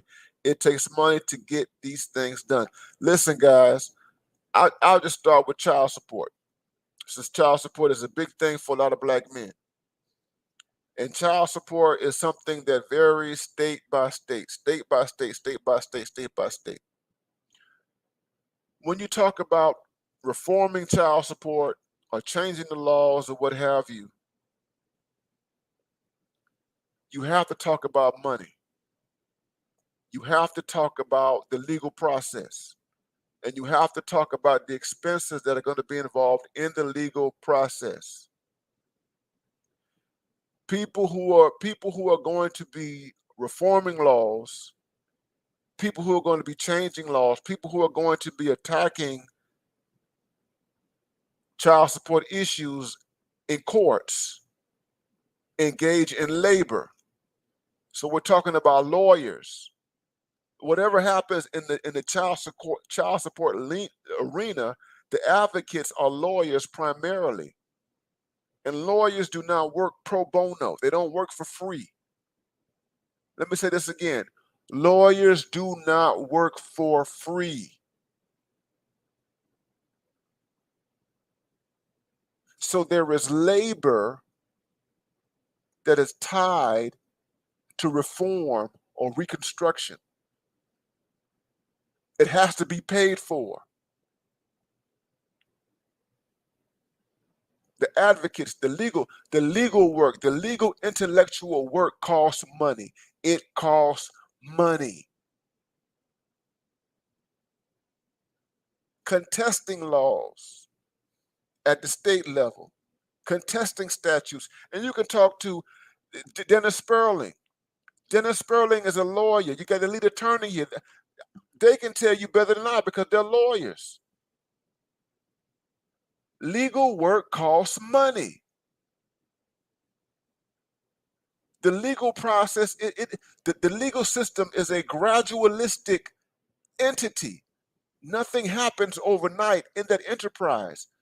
They have to file briefs. They have to go before the court. They have to stand before judges. They have to put documents before clerks. They have to argue cases. There's a lot of legal paperwork. There's a lot of red tape that goes along with this stuff, and it costs money.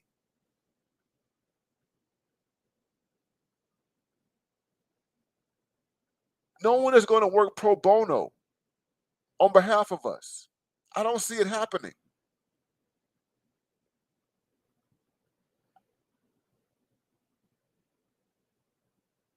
There might be people who do that or what have you, but you need money.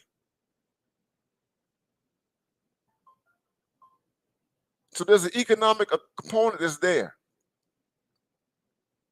These child support issues are economic issues at their very, very, very core. The black men who complain the most about child support issues are black men who are financially distressed. Those are the ones who complain the most about child support issues. There are black men who are at a certain income level, a certain economic station, who are on child support. They might be middle class, upper middle class, or what have you, and they have arrangements that they can sustain, they can take care of. They have surplus income, they have disposable income.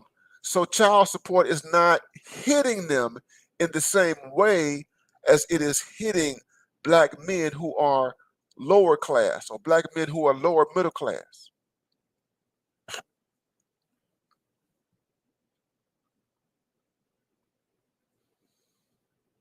So economics, we can't get around economics.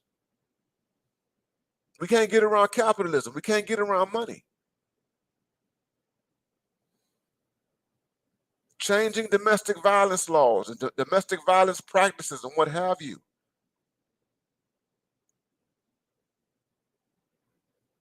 Changing alimony. Changing divorce laws.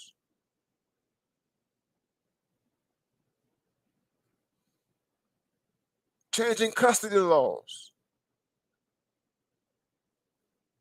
Family court. That whole domestic enterprise, the intellectual work and labor that's involved with transforming that stuff or engaging it costs.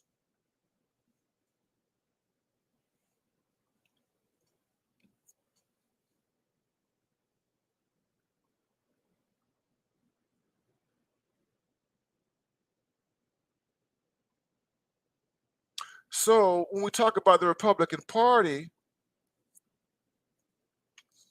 we have to deal with economic empowerment. We have to deal with economic empowerment as the fundamental priority of Black men. Economic empowerment.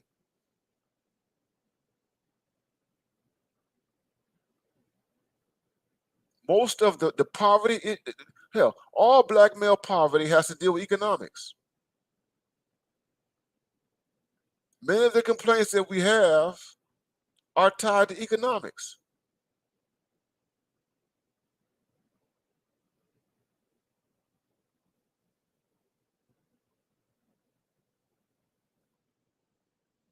It's the lack of money. It's the lack of enfranchisement. It's the lack of investment.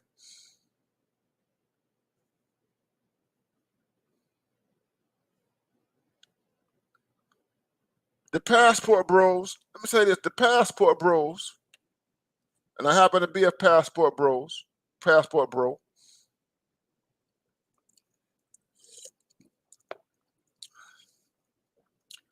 we belong to a special class, us passport bros. Not that we're better, but we belong to a different class. And why is that? Because economics allows us to do that. You have to have money to travel. You got to have resources to look at America and say, you got to have resources to look at America, and you don't have to be a rich person. You don't have to be a millionaire. You don't have to make $100,000 a year. And I'm going to say it again. You don't have to make $100,000 a year to be a passport bro. You don't. You don't have to make $80,000 a year to be a passport bro. But if you got your finances together, if you got your finances in order, if you ain't got a whole bunch of debt, or if you don't have any debt whatsoever, and you're able to leave the country and do things, it gives you a certain level of freedom. That's economics. I don't have any baby mamas. I don't have child support issues. I ain't got no kids. I've never been married. I've never been divorced. I've never been crippled by alimony. Don't know Black women have any economic ties on me. Don't know white woman have any ties on me. No woman. I'm not an economic slave of any female. And that gives me a certain level of freedom. So the child support, the marriage stuff, and domestic court and all that kind of stuff, family court stuff, it really don't impact me. Because I'm in a situation where I can do stuff that a lot of people can't do. And you only understand that when you understand economics.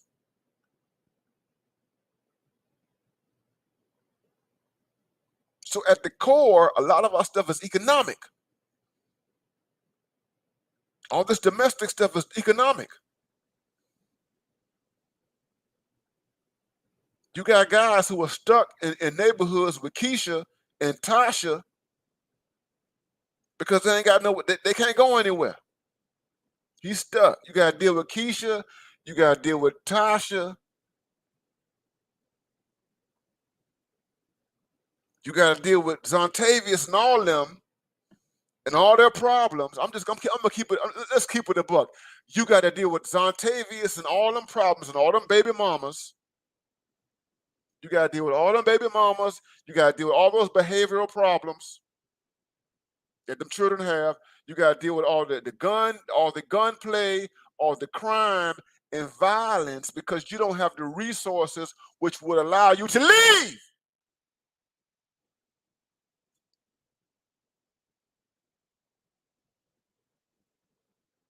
I don't live in the ghetto.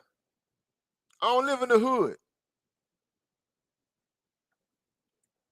Not the down the ghetto, not the down the hood. I've lived in the hood. I've lived in the hood. I've lived in economically depressed areas. But when my situation changed, I was able to leave. When it comes to women, you deal with the resources. You deal with a different class of women. You look at Minister Jap. Let's talk about economics. Minister Jap. Every stream that Minister Jap does is about low class ghetto women. Y'all listen to Minister Jap. How many of y'all listen to Minister Jap? I'm talking about economics now. I'm talking about economic empowerment. What black men need, economic empowerment. Every stream that Jap does deals with ghetto hood women, ratchet women. You got Jap doing streams about women at Walmart and how messed up females are at Walmart. I barely go to Walmart. I barely go to Walmart. I hardly go to Walmart. I ain't got to deal with Walmart. I go to Walmart and I see the people in Walmart. I'm in, I'm out. Walmart is not my day-to-day existence. And Walmart is not the day-to-day existence of men who are in a situation, an economic situation, that does not confine them to ratchet Walmart.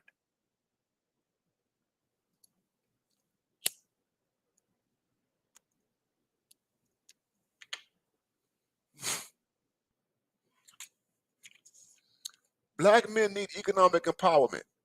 Economic empowerment. The Republican Party. Thank you for listening. Thank you for listening. We are 1 hour and 48 minutes into this thing. I told you I was going to take my time.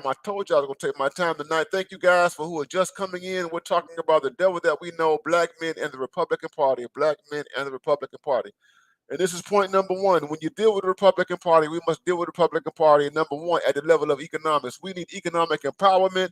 Black men need economic investment. Black men need capitalism. Black men need capital.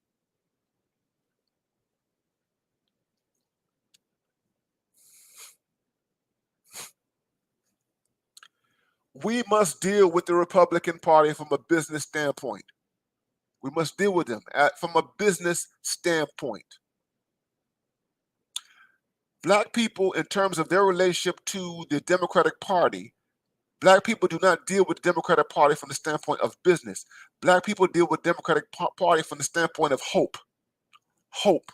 Hoping for a better day. Hoping for a brighter tomorrow. That's how Black people deal with the Democratic Party. And that's why there's so much failure in Black America, because we just hope that things get better. And they promise. The Democrats, they promise that things are going to get better. And things don't get better.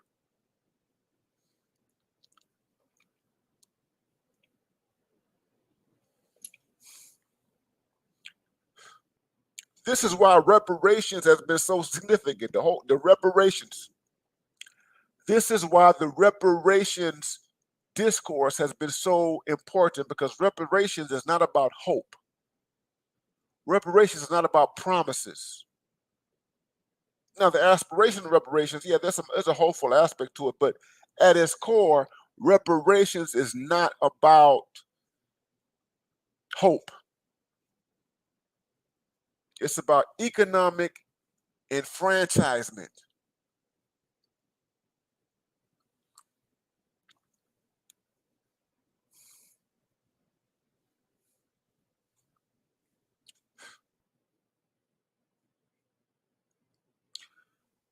Goldman Sachs.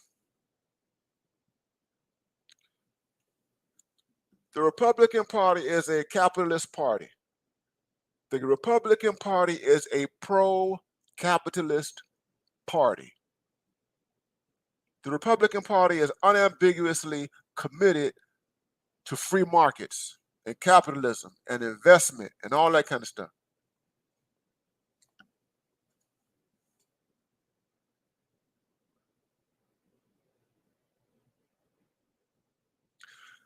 We must engage them at that level.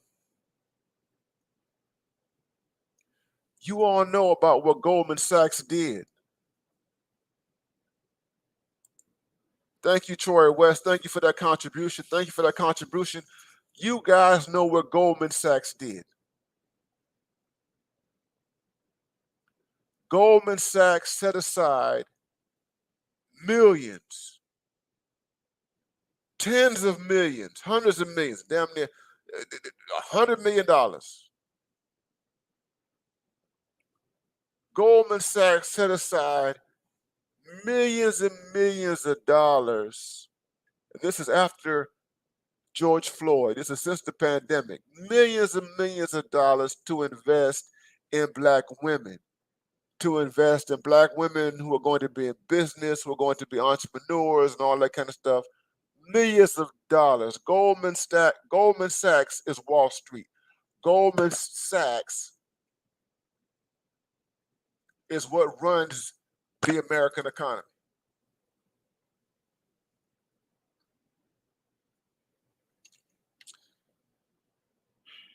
And what Black men need from these capitalists, what Black men need from these capitalists in the Republican Party, and I'm going there, we need capitalists who are willing to commit resources to Black men in a way that Goldman Sachs has committed to Black women, but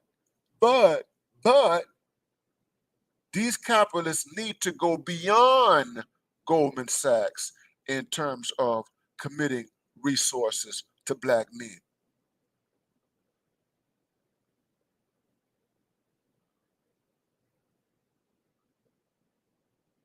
So we have to say to these Republicans, if they want to do business with us, that they need to deal with their business class.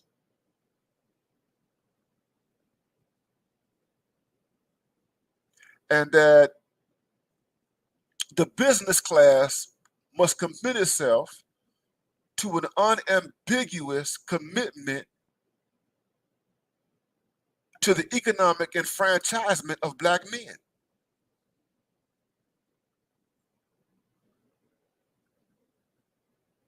That means that employers, that means that investors who are capitalists need to be committed.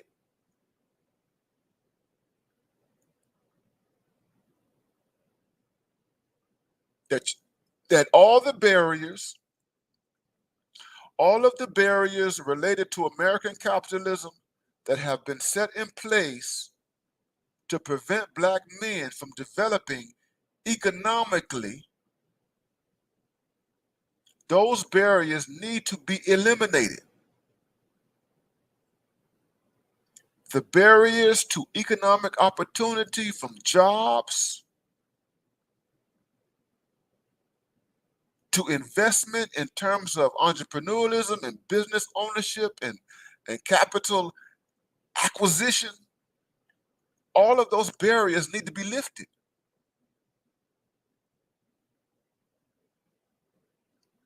That these capitalists must stop engaging in a practice where Black men are banned from economic opportunity.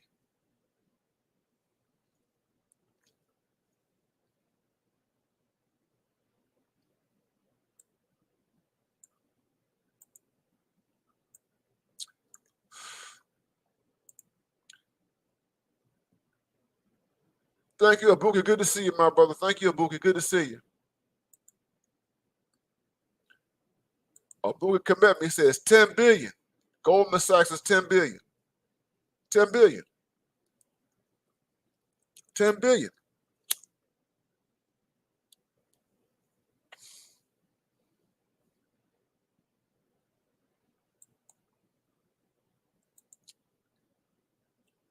Troy West, I know it sounds far-fetched. Troy West, I know that it sounds far-fetched. I know it does. It sounds far-fetched. It sounds utopian. It sounds utopian. But we are aspirational here. We are aspirational here. And what I'm saying, the point that I'm making right here is that we cannot go into the Republican Party. If we're going to take black men who are not Republicans right now, black men who are dissatisfied with the Democratic Party, who are contemplating, and you might not want to be, you might stay independent, or you just don't, you just want to go Republican, or you're thinking about just going Republican. It's not enough for the Republican Party to count on you for a vote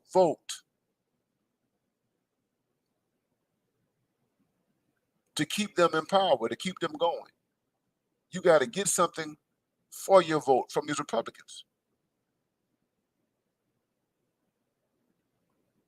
And what I'm saying is that the capitalist class who runs that party, and them, all, it's a big class.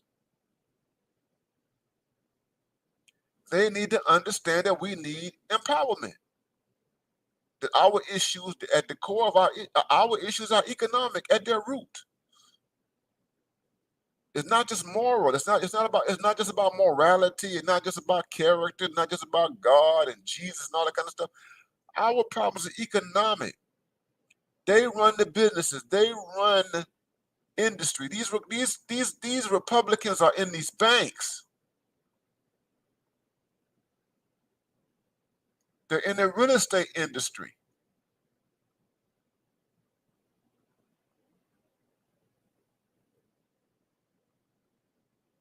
And they have to get rid of this hostile attitude, which is often racist attitude towards black men. You got to get rid of that.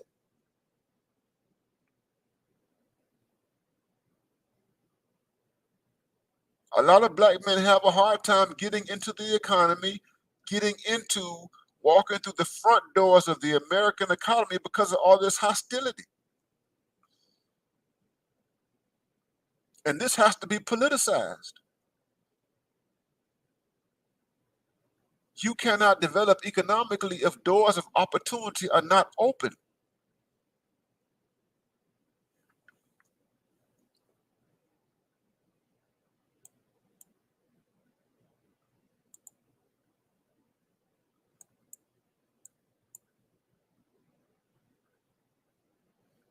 Money matters.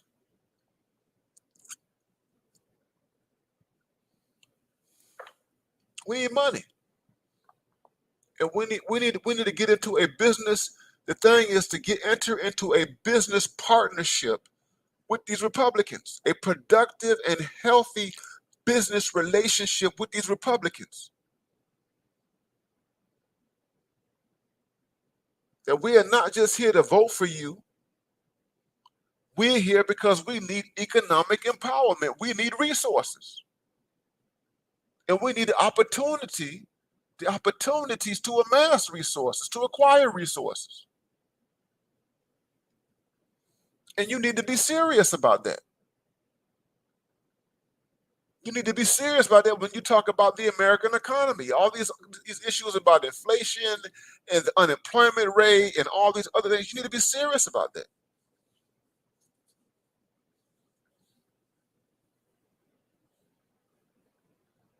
Because economic enfranchisement touches so many things. Hell, it touches criminal justice. I'm gonna talk about law and order in a minute, but it touches criminal justice. We understand that at the root of all the crime that happens in certain sectors of Black America, at the very root of the crime problem of these guys walking around here with these guns, these guys who are engaged, who are selling all sorts of drugs or what have you, these guys who are robbing and who are engaging in all type of outlaw behavior, at the very root is deprivation, is scarcity, the lack of money, the lack of resources, the lack of economic opportunity. Men who have jobs, men who are gainfully employed,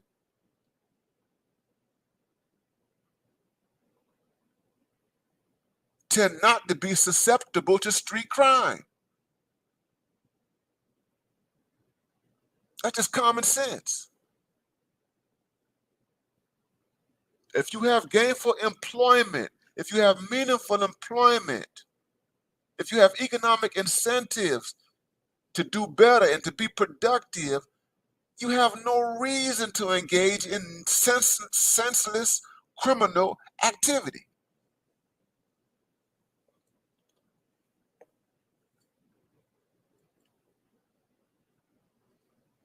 You have no reason whatsoever.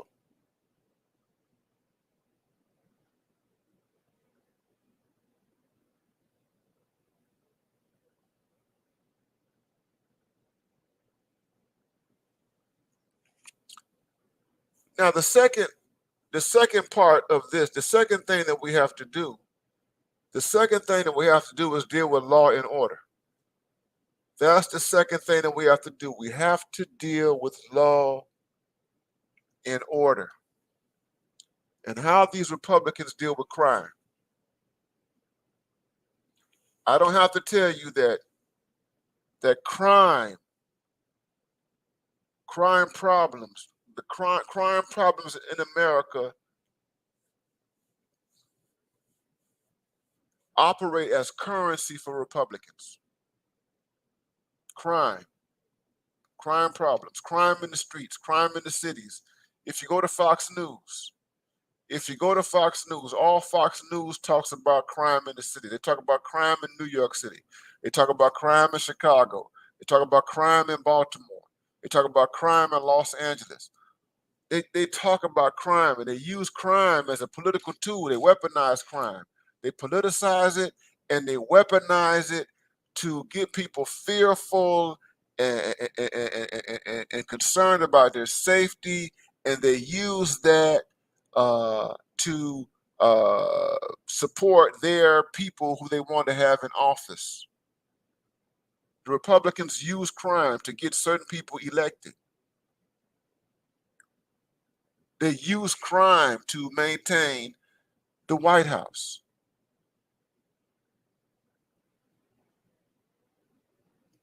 It is not an accident, guys. Here's the thing. It is not an accident that the Democrats in 2020, it is not an accident when they came for them to nominate who they were going to put out there as their presidential candidate. It is not an accident that Joe Biden was the person who became their candidate. It's not an accident. Why is it not an accident? Why is it not an accident? Because the Democrats knew that in order to compete effectively with the Republicans, they needed to put somebody out there who has a track record of being tough on crime.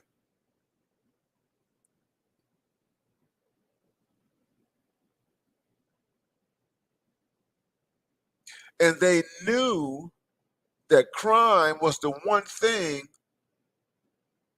that the Republican Party used to one up the Democratic Party in elections. Crime.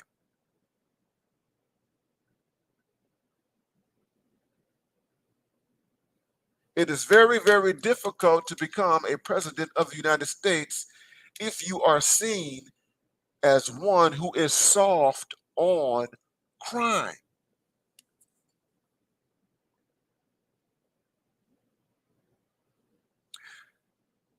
Also, it's no accident that Joe Biden picked Kamala Harris to be his vice president.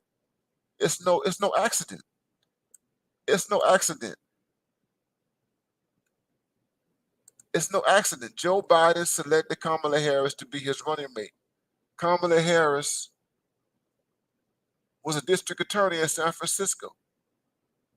She was district attorney in San Francisco. She's a prosecutor. Kamala Harris spent her career, all of her career, as a prosecutor. And Kamala Harris has a record, a very horrible record, for being super tough on crime. Super tough on crime. Joe Biden selected her in order to get the swing voters, those who would typically vote a Republican, but in certain elections, they might go from being Republican, they might vote for a Democrat. Bill Clinton became president in 1992 and in 1996 because Bill Clinton, in large part, his presidency was one where he was tough on crime. Well, we all know the whole story.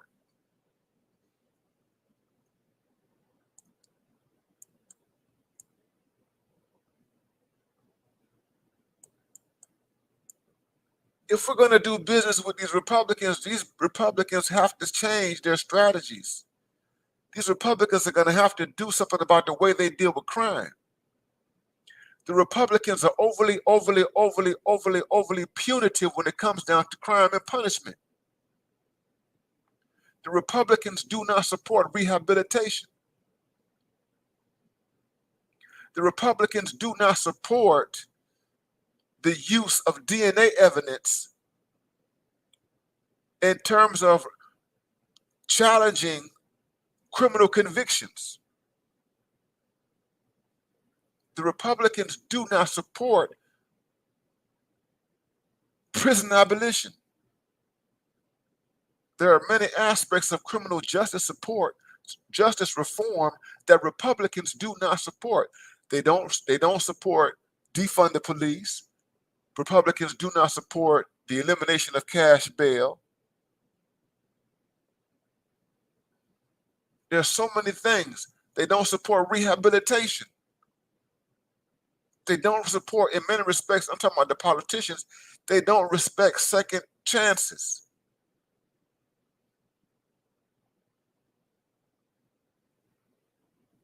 They're overly punitive when it comes down to juvenile crime. To my law and order.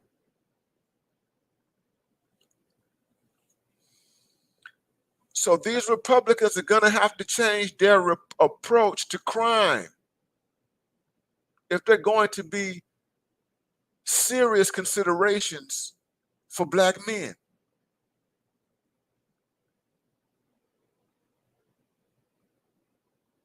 You're going to have an approach to crime that is driven by common sense, that is humane, that is concerned about rehabilitation, and most particularly is concerned about the communities that are affected most by crime. And that when you have guys who are coming out of prison, you got guys who are coming out of prison, they spent 10 years in prison, 20 years in prison, 30 years in prison, and they can't get jobs, and they got to go back to the communities that produce them. Those guys become a burden. They become a burden, particularly if there are no serious rehabilitation efforts, if there are no serious transitional efforts that are in place for those guys. And it worsens if you don't have opportunity, chances for those guys to become a part of the economy, i.e., jobs and opportunity.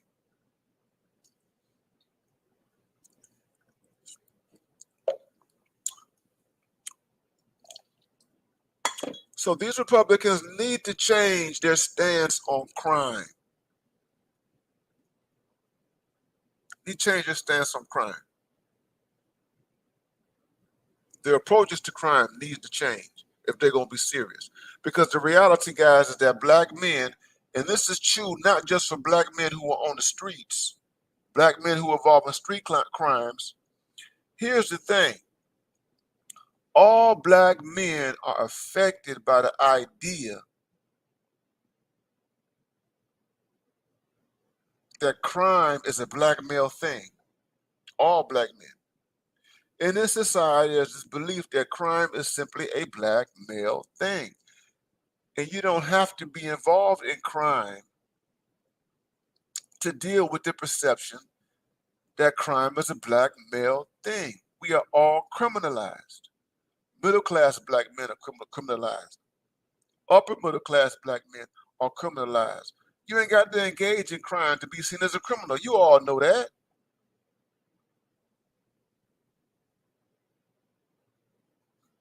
So we got to deal with these approaches to crime and punishment. And the way they deal with crime and punishment is bad. It's wrong. So that's number two. That's the second thing. The last thing, the final thing, the third thing that the Republicans need to do, the third thing that the Republicans need to do, the Republicans need to purge all of the white nationalists in its midst. That's the third thing that the Republicans need to do. The Republicans need to get rid of the white nationalists. The Republicans need to have an unambiguous stance against white nationalists, white extremists, white terrorists. It's got to have an unambiguous stance.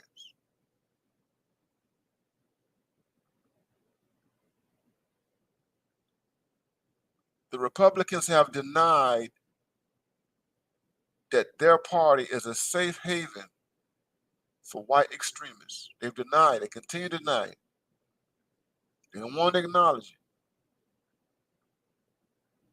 But they got white extremists in their parties, anti-black people, and they need to take an unambiguous stance against anti-blackness, racism in their midst. They cannot be colorblind.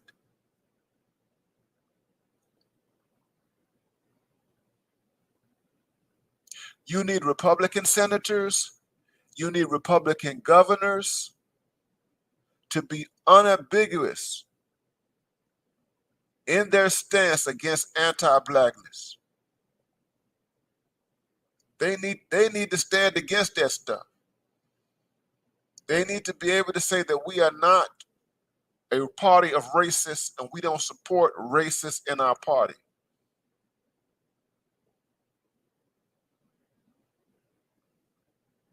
They need to purge the extremists from the party. The senators and the governors. It's not going to be enough for a Republican president. If you have a Republican president, it's not enough for a Republican president to be staunchly against the anti-black elements in the party. You need senators, you need governors.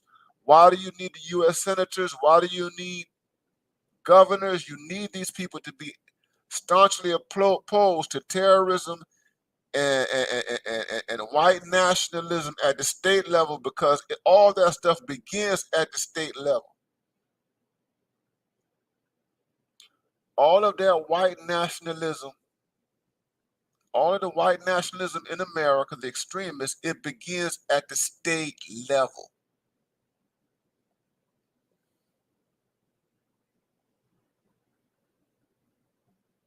And you need governors to condemn it. You need U.S. senators to condemn it. They are the most elevated officials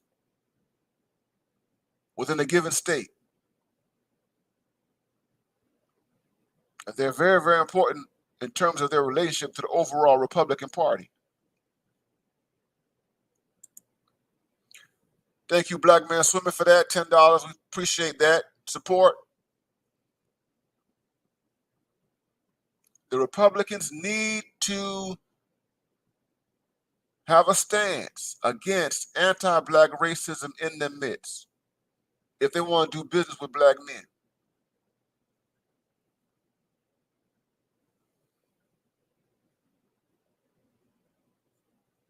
Because we as Black men need to say, we as Black men need to let it be understood that we don't tolerate it. We don't.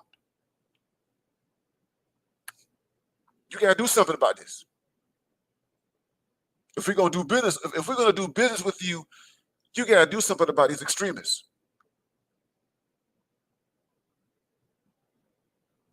You got to do something about it.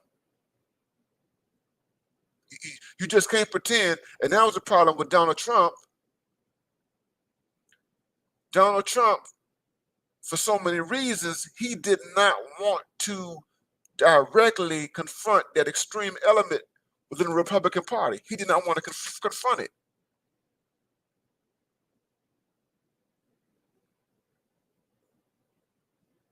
Now, during the summer of 2020, when the situation with George Floyd happened,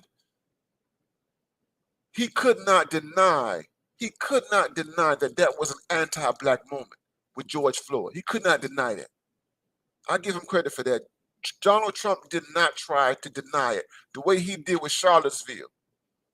When you had that situation in Charlottesville, 2016, he did not want to come out outright and condemn those extremists.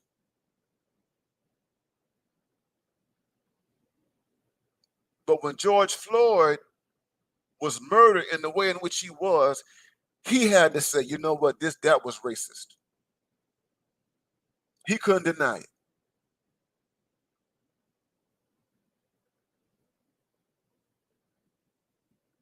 So you need these people to come out and be unambiguously opposed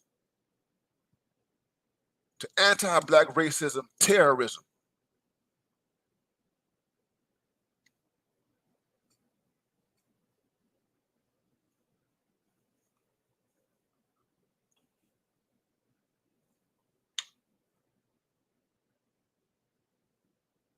And if they demonstrate that they are unambiguously opposed to anti-Black racism, then that takes the moral authority away from the Democratic Party when it comes down to anti-Black racism.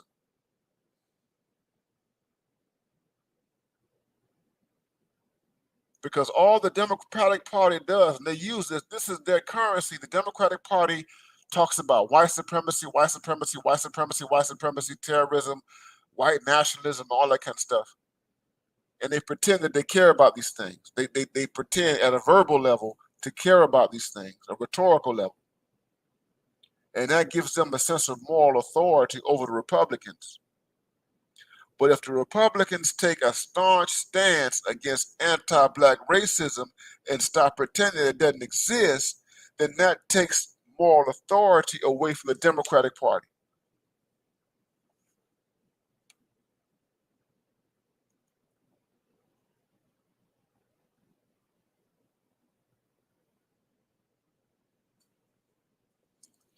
Thank you for watching, guys. I got 91 in the chat. We've been doing this thing. Thank you, Tim Howard, my brother. All you guys up in here, man. Y'all share, y'all like, and y'all subscribe. Cash App, $ BMI 3000. Cash App, $ BMI 3000. We're going over 2 hours. We're going over 2 hours. Cash App, $ BMI 3000. Going over 2 hours right here, talking about the devil that we know. Thank you, Sasta. Thank you, So Rocks. So Star, thank you, So Rock, for that cash app, my brothers. Thank you for that. Thank you for that contribution, my brother. Thank you.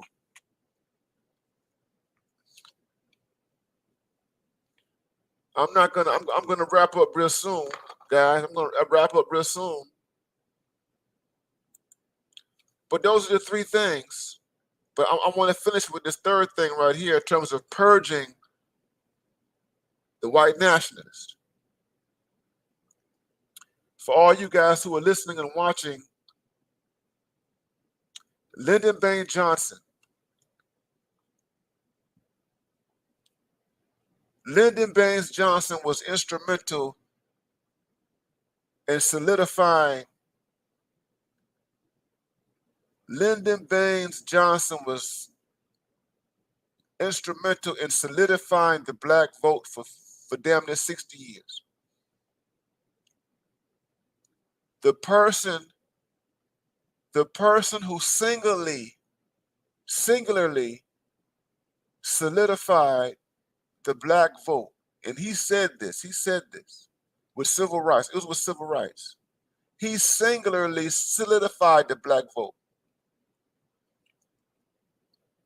And he did that with the Civil Rights Acts of 1964 and 1965. That is the Accommodations Act of 1964, and he did it with the Voting Rights Act of 1965.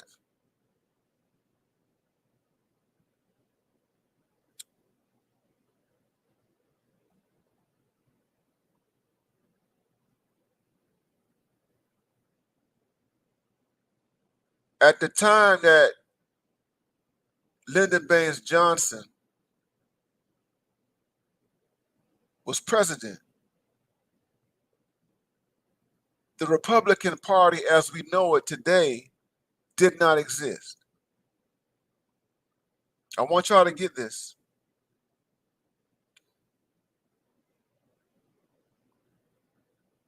The Republican Party as we know it today did not exist when Lyndon Baines Johnson was president of the United States. It didn't exist. Not as we know it today.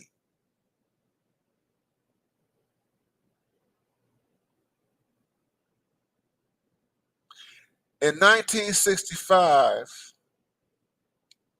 most of the people that we would consider Republicans today would be under the fold of the southern wing of the Democratic Party. They would be considered under the southern wing of the Democratic Party.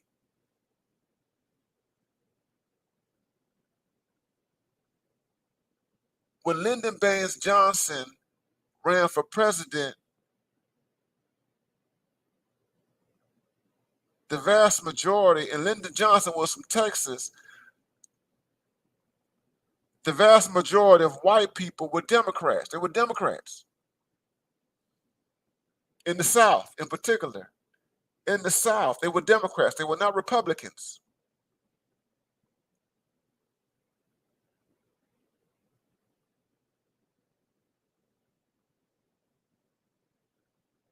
The Republican Party at that particular time was known, much of it was as a Northeastern party. Then you have the New York Democrats, or the Northeastern Democrats, or whatever. But in the South, you had the southern wing of the Democratic Party.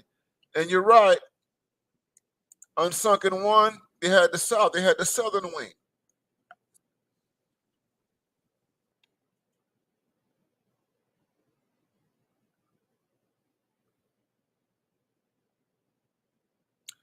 And here's what Lyndon Baines Johnson did.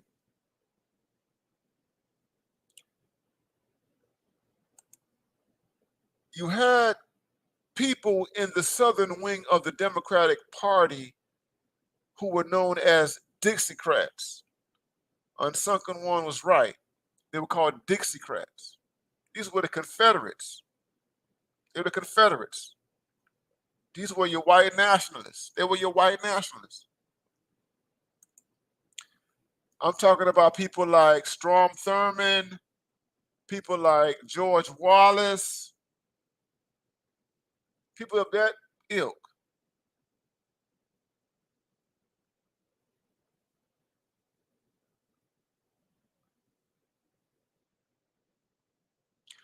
When Lyndon Baines Johnson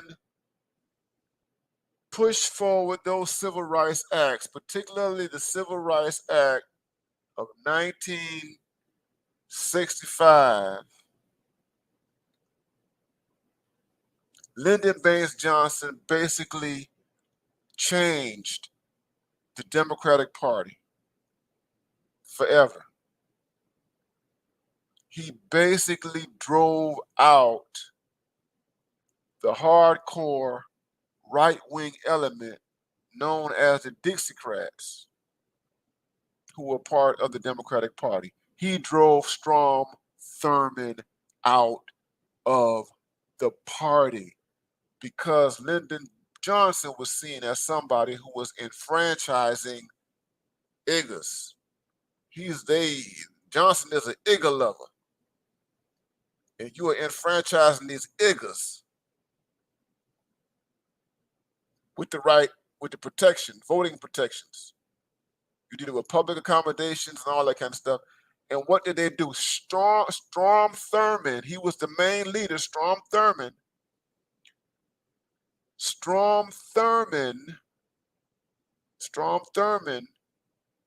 out of U.S. Senator, South Carolina,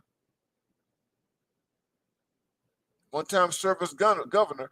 Strom Thurmond was the leader, the premier leader of the Dixiecrats. Strom Thurmond left the Democratic Party and went over to the Republican Party. And when Strom Thurmond left the Democratic Party and went over to the Republican Party, there was a huge exodus of white people that followed him. And that's when the contemporary Republican Party was created.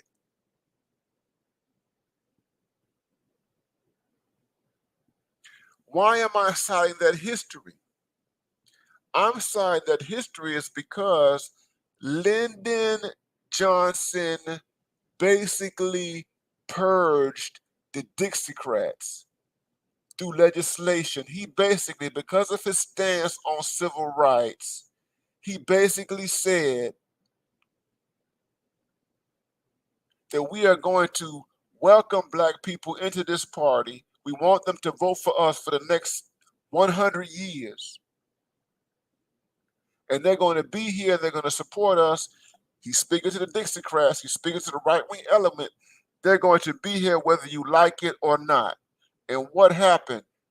Those right-wing elements, those Dixiecrats, the right-wing elements within the Democratic Party, they left. So basically, Lyndon Johnson purged the Democratic Party of its extremists.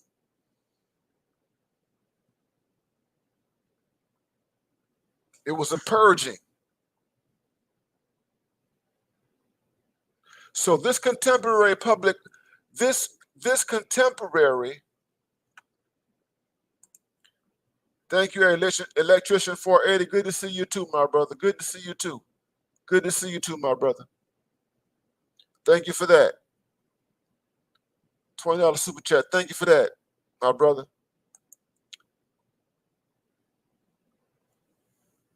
He purged. He purged the extremists from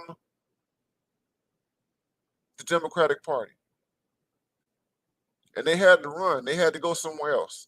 And they went to the Republican Party. And that's the party that we know today. So the point I'm making with this is that if we're going to do business with this Republican Party, a part of doing business is having these Republicans being committed to standing against anti-black terrorists, the anti-black terrorists that are in their midst.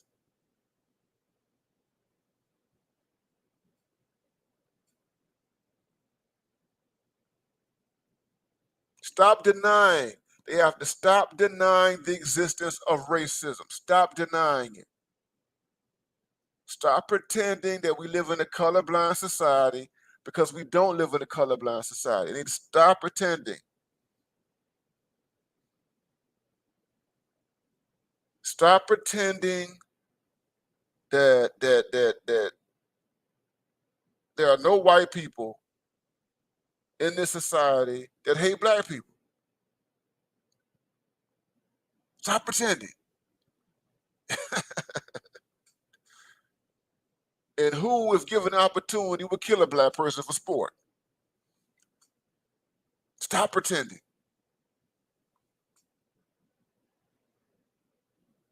So these are the three things. Number one, if we do business with the Republican Party, they have to be affirmative in terms of black men's economic enfranchisement. They have to be committed to resources and opportunities. They have to be committed.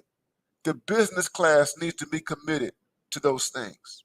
The capitalists, the people who own stuff, the people who have resource, wealth, and all that, they need to be committed to the economic enfranchisement of black men.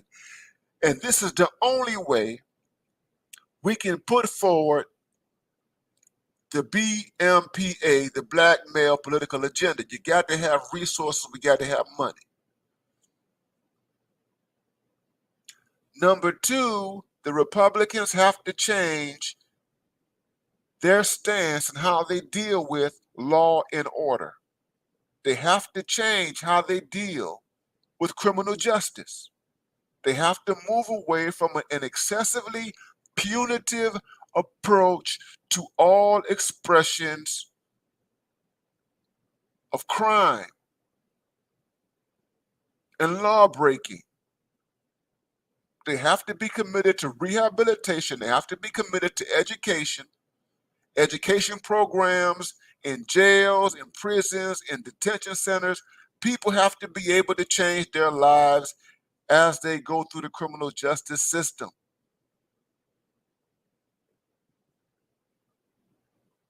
They have to change the way in which they deal with juveniles.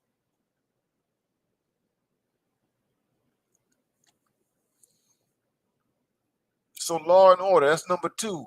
And the final thing that they have to do is they have to purge. They have to get rid of all of the extremists, all of the white nationalists, all of the racists who want to kill black people. You have to get rid of those people. You got to stand against those people in that party. You got to stand against them. And you have to make it clear that we do not tolerate this type of activity in our midst.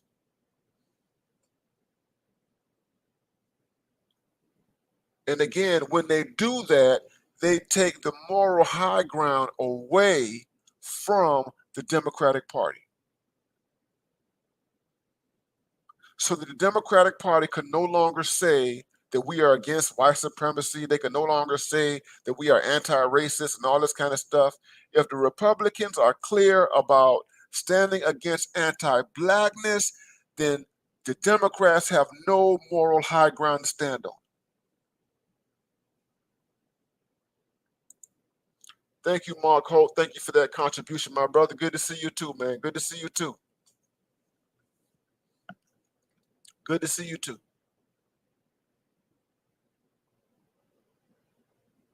Thank you for that. Now, I know that what I've said, some of what I said sounds ambitious. What I said sounds, but it has to be ambitious. It has to be ambitious. Because we can't, if you have voted Democrat and you decide that you no longer want to vote Democrat and you want to entertain this Republican Party, we can't leave the Democratic Party and take the way in which we dealt with this party over here to these Republicans. That makes no sense. We can't deal with the Republican Party the way in which we've been dealt with the Democratic Party. We have to have demands. That's what I'm saying.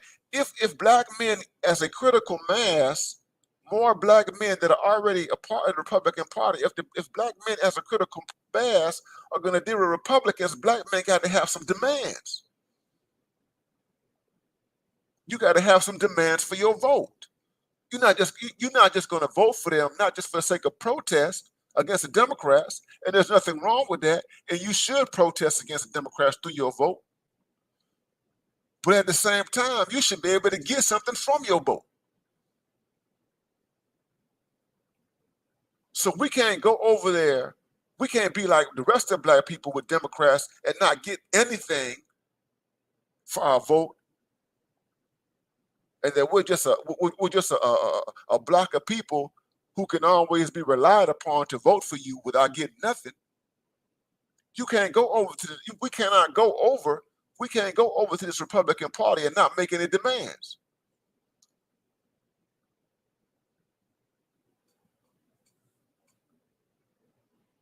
Because we have value. We bring something to the table. We're not begging you for anything. This is a business. This is a partnership. We're talking about a partnership. We're talking about a business enterprise. We should be able to help change their party.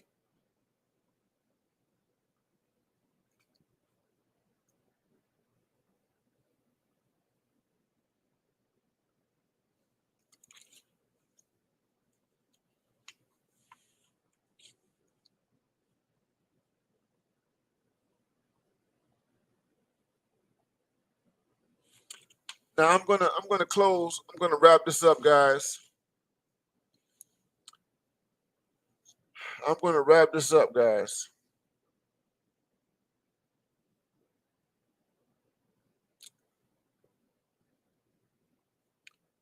What I've tried to do, guys,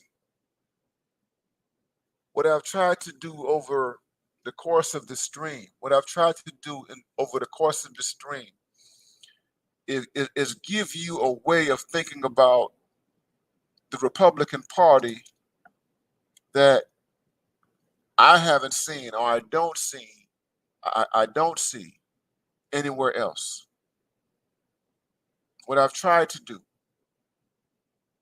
When you listen to these popular conservatives, when you listen to the black conservatives, when you listen to the black conservatives on YouTube or you listen to them on Fox or whatever,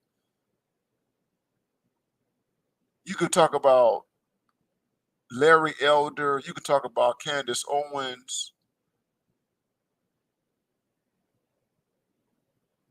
There's a whole bunch of people that you can talk about. You can go back, John McWhorter or Glenn Lowry. They're all sorts of people. And Lowry and McWhorter, they're kind of exceptional because they're academics, but let's stick to the pop conservatives. And when you listen to these conservatives talk on YouTube,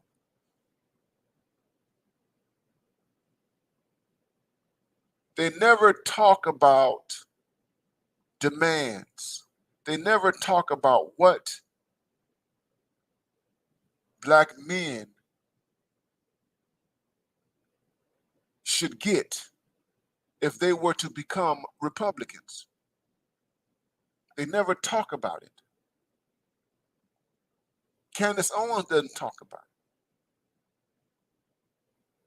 All they talk about are values and morality and character. And there's nothing wrong with that, but you can't reduce everything to character and morality. Our issues are not just character and morality issues. And then the other problem with these conservatives is that they, like the Republicans writ at large, they pretend as though racism it doesn't exist, that it's not a real thing. And it's a real thing. Terrorism is real. Racism is real. It does exist. We don't live in a colorblind society. The idea that we live in a colorblind society is nonsense. It's foolishness. We do live in a color coded, in a racialized society. That's just a fact.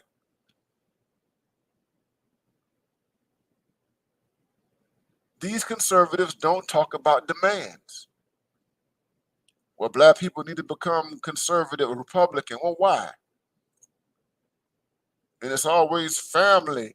Jason Whitlock on the Blaze, All he talks about is Christianity. We need to get back to the Bible, and America used to be a Christian country, and blah, blah, blah, blah. We need to go to biblical values. Jason Whitlock, that's all he's talking about.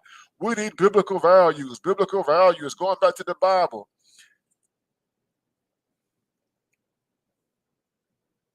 There ain't no demand. Jason Whitlock has a nostalgic view of what America in his mind once was. That's nostalgia. That's nostalgia. This idea of America being this experiment, this Christian experiment that was so wonderful. That's nostalgia. And biblical values, we need to get back to values. That's wishful thinking. In my mind, at least. You need economic enfranchisement, black men. This is what we need. We need to get the police state off our backs. The surveillance state. We need to get the police state off our backs.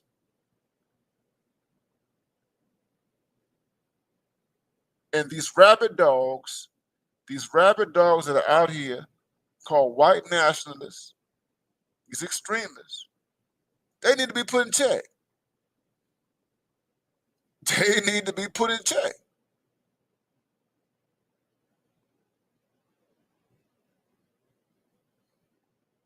That's why we talk about people talking about the Second Amendment and all this kind of stuff.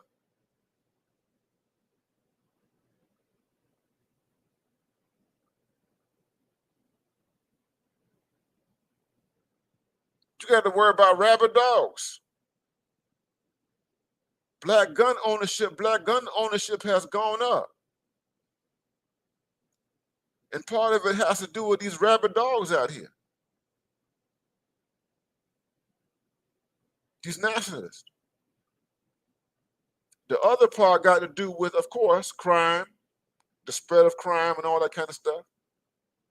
But remember, crime is always connected to economic underdevelopment. Economic underdevelopment. We want to get rid of crime. Let's do more investing. People need jobs.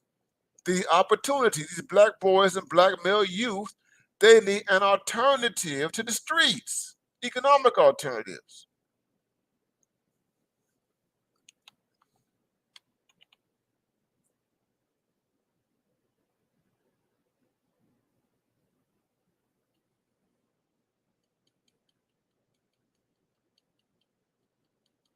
So that's all I'm saying. We need to place demands on these people. And I want y'all to notice, I call this the devil that we know. The devil that we know. And I'm going to end here. The devil that we know.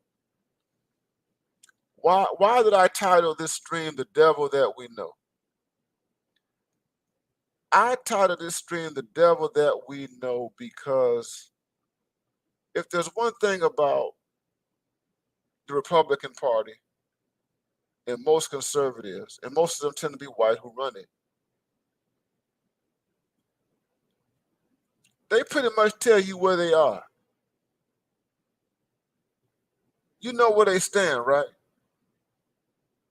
Donald Trump, there was never any ambiguity about who Donald Trump is. There was never ambiguity. Donald Trump has been an a-hole all of his public life. And everybody knew that he was an a-hole. Donald Trump has lived his life in the public. He's done all sorts of things. He ain't never tried to hide it. He ain't never downplayed it or whatever. Everybody knew about Donald Trump.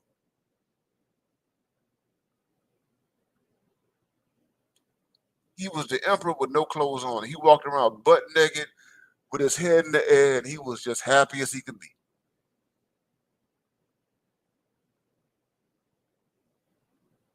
And we know that Donald Trump will hire you and fire you in the same day.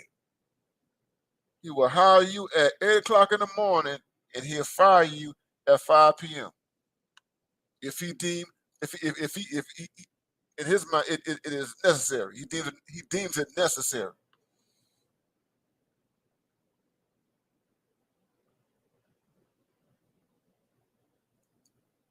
I used to live in South Carolina. I live in North Carolina. I used to live in South Carolina. That was back when you can go to the capital, the state capital in Columbia, South Carolina. I go to the state capital, and they have an American flag flown up high in front of the state capitol, and underneath the American flag was a Confederate flag.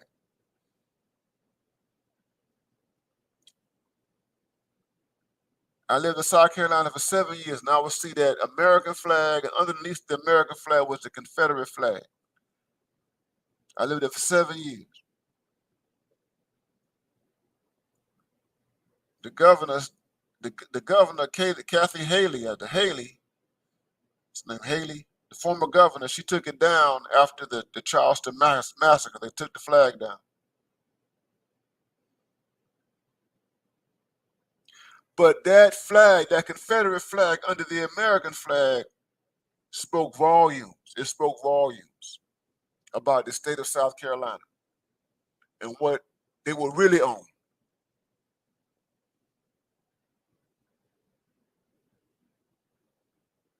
I was never under any illusions when I lived in South Carolina about where I was, what I was dealing with, and I had to deal with white people in South Carolina. And living in South Carolina, I mean, it wasn't a bad experience. I didn't, I didn't want to stay there forever, but I had to negotiate South Carolina. And I would often see truckers and guys. I saw white dudes with trucks, Confederate flags in the back of the window and all the time. I would be running and stuff like that. I had a guy tried to run me off the road. A white man tried to run me off the road when I was running one morning, and he had a Confederate flag in the back window of his truck. Did I stop running? That ride? No, I didn't stop running. I kept running. That's her name, Nikki Haley. Nikki Haley was the governor of South Carolina. Nikki Haley. Thanks, Christopher Clipper. So when I see that Confederate flag, I know what I'm dealing with.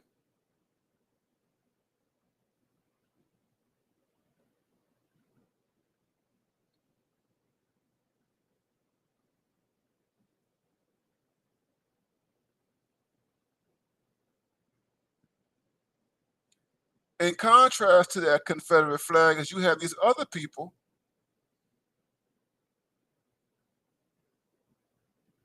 who are like chameleons. I like that word. You have other people who are like chameleons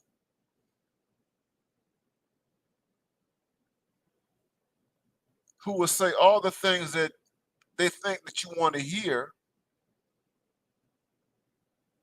They will say this in one breath, and then they will act in a very, very different way.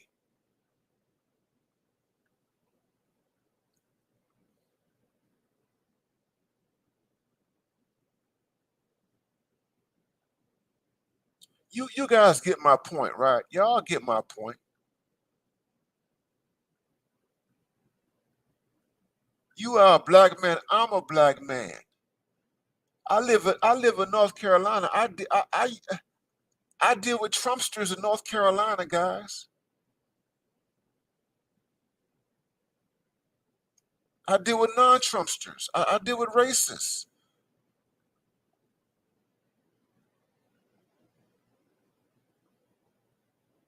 We've all had bosses that didn't like us. Some of us, we have been employed by racists. People, they don't like us. They're racist. We know they're racist, and they know they're racist. But they need us for something. They need us as workers, as employers, and we work with them, and we get that check, and we get their salary from these racists. We know they don't try to hide a lot of times where they are.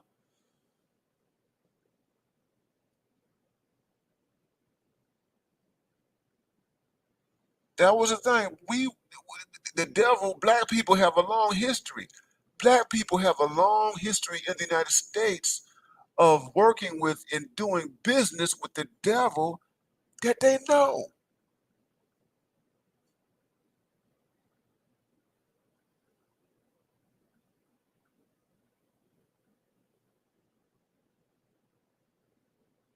We know the track record. We know what the Republican Party is capable of. But like Donald Trump said, what did Donald Trump say? Donald Trump say, "What do you have to lose?"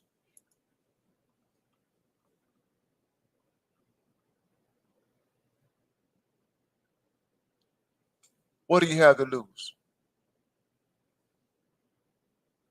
We already losing. We've already lost dealing with the Democrats.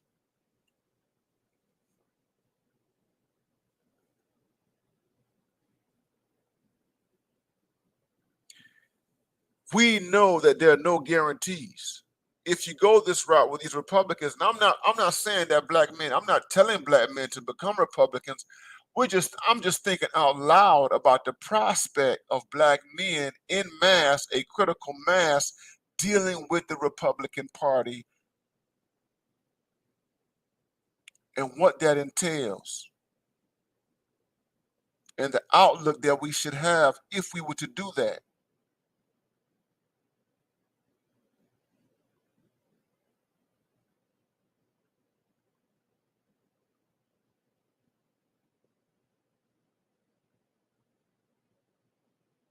But here's the thing, you never know. You never know. The devil that we know, the devil that we know, that devil might be more beneficial to us. That devil might be more advantageous to us than this other person, this other thing that tells us or that presents itself as something other than a devil. I think y'all understand that.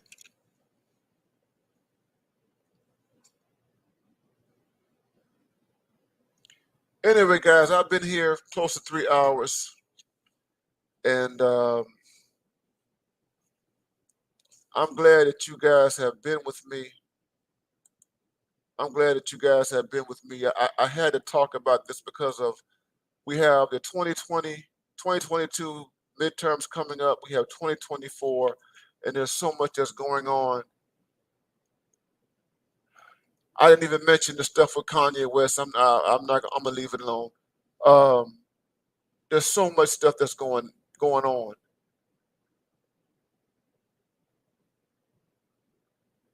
A lot of black people are thinking seriously, but we're talking about black men. But people are reassessing relationships. We are reassessing relationships. We are reassessing relationships. And it could be that black men might be the ones to lead the way. It could be that black men, if black men defect in large numbers away from this Democratic Party, it could be that it might affect in a positive way the larger black body politic.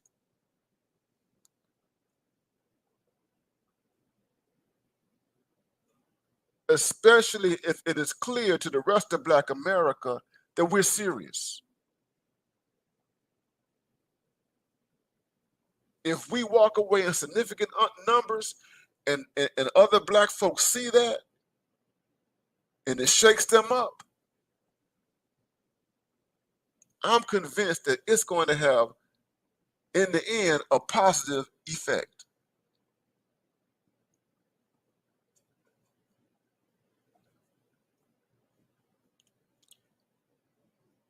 Well, guys, when I started this stream, I said I was going to take my time. I said I was going to take my time, and I did. A lot is going on, guys, and I thank you guys for all your support. Thank you for your super chats. I thank you for your cash apps. I got your comments here. I appreciate you, brothers.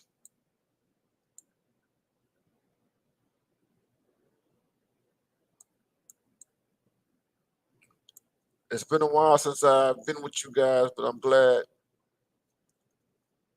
to be here once again, guys. Support Black male media, support Black men's empowerment, Black male scholars, all of us who are out here doing this work, guys. So I'm gonna get out of here, brothers. You guys enjoy what's left of your Saturday evening. Be safe, whatever you do, guys. Be safe, be safe, be safe, be safe, be safe. And I will catch you guys soon. And yeah, guys, I'm finishing the book is being wrapped up right now, guys. It's being wrapped up 2024. 2024. Look forward to be out 2024. And it might be out sooner than that. It might be out sooner than 2024. So um, yeah, it might be. I've been working on this book for a long time. Long time, guys. I'm working on this book for a long time, and right now uh, I'm basically I'm doing my citations right now. I'm doing my citation. The chapters are already written. I'm just citing everything. I'm citing my book right now, so everything, all the chapters are written. Okay, it's an eight chapter book, and I'm doing my citations.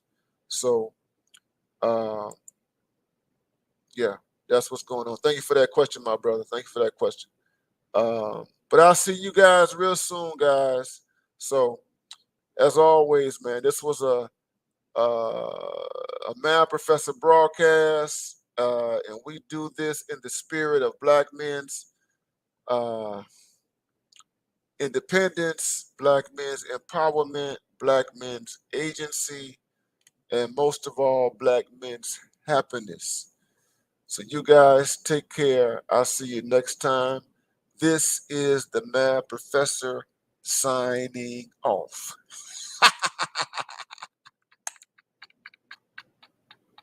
We out of here, baby.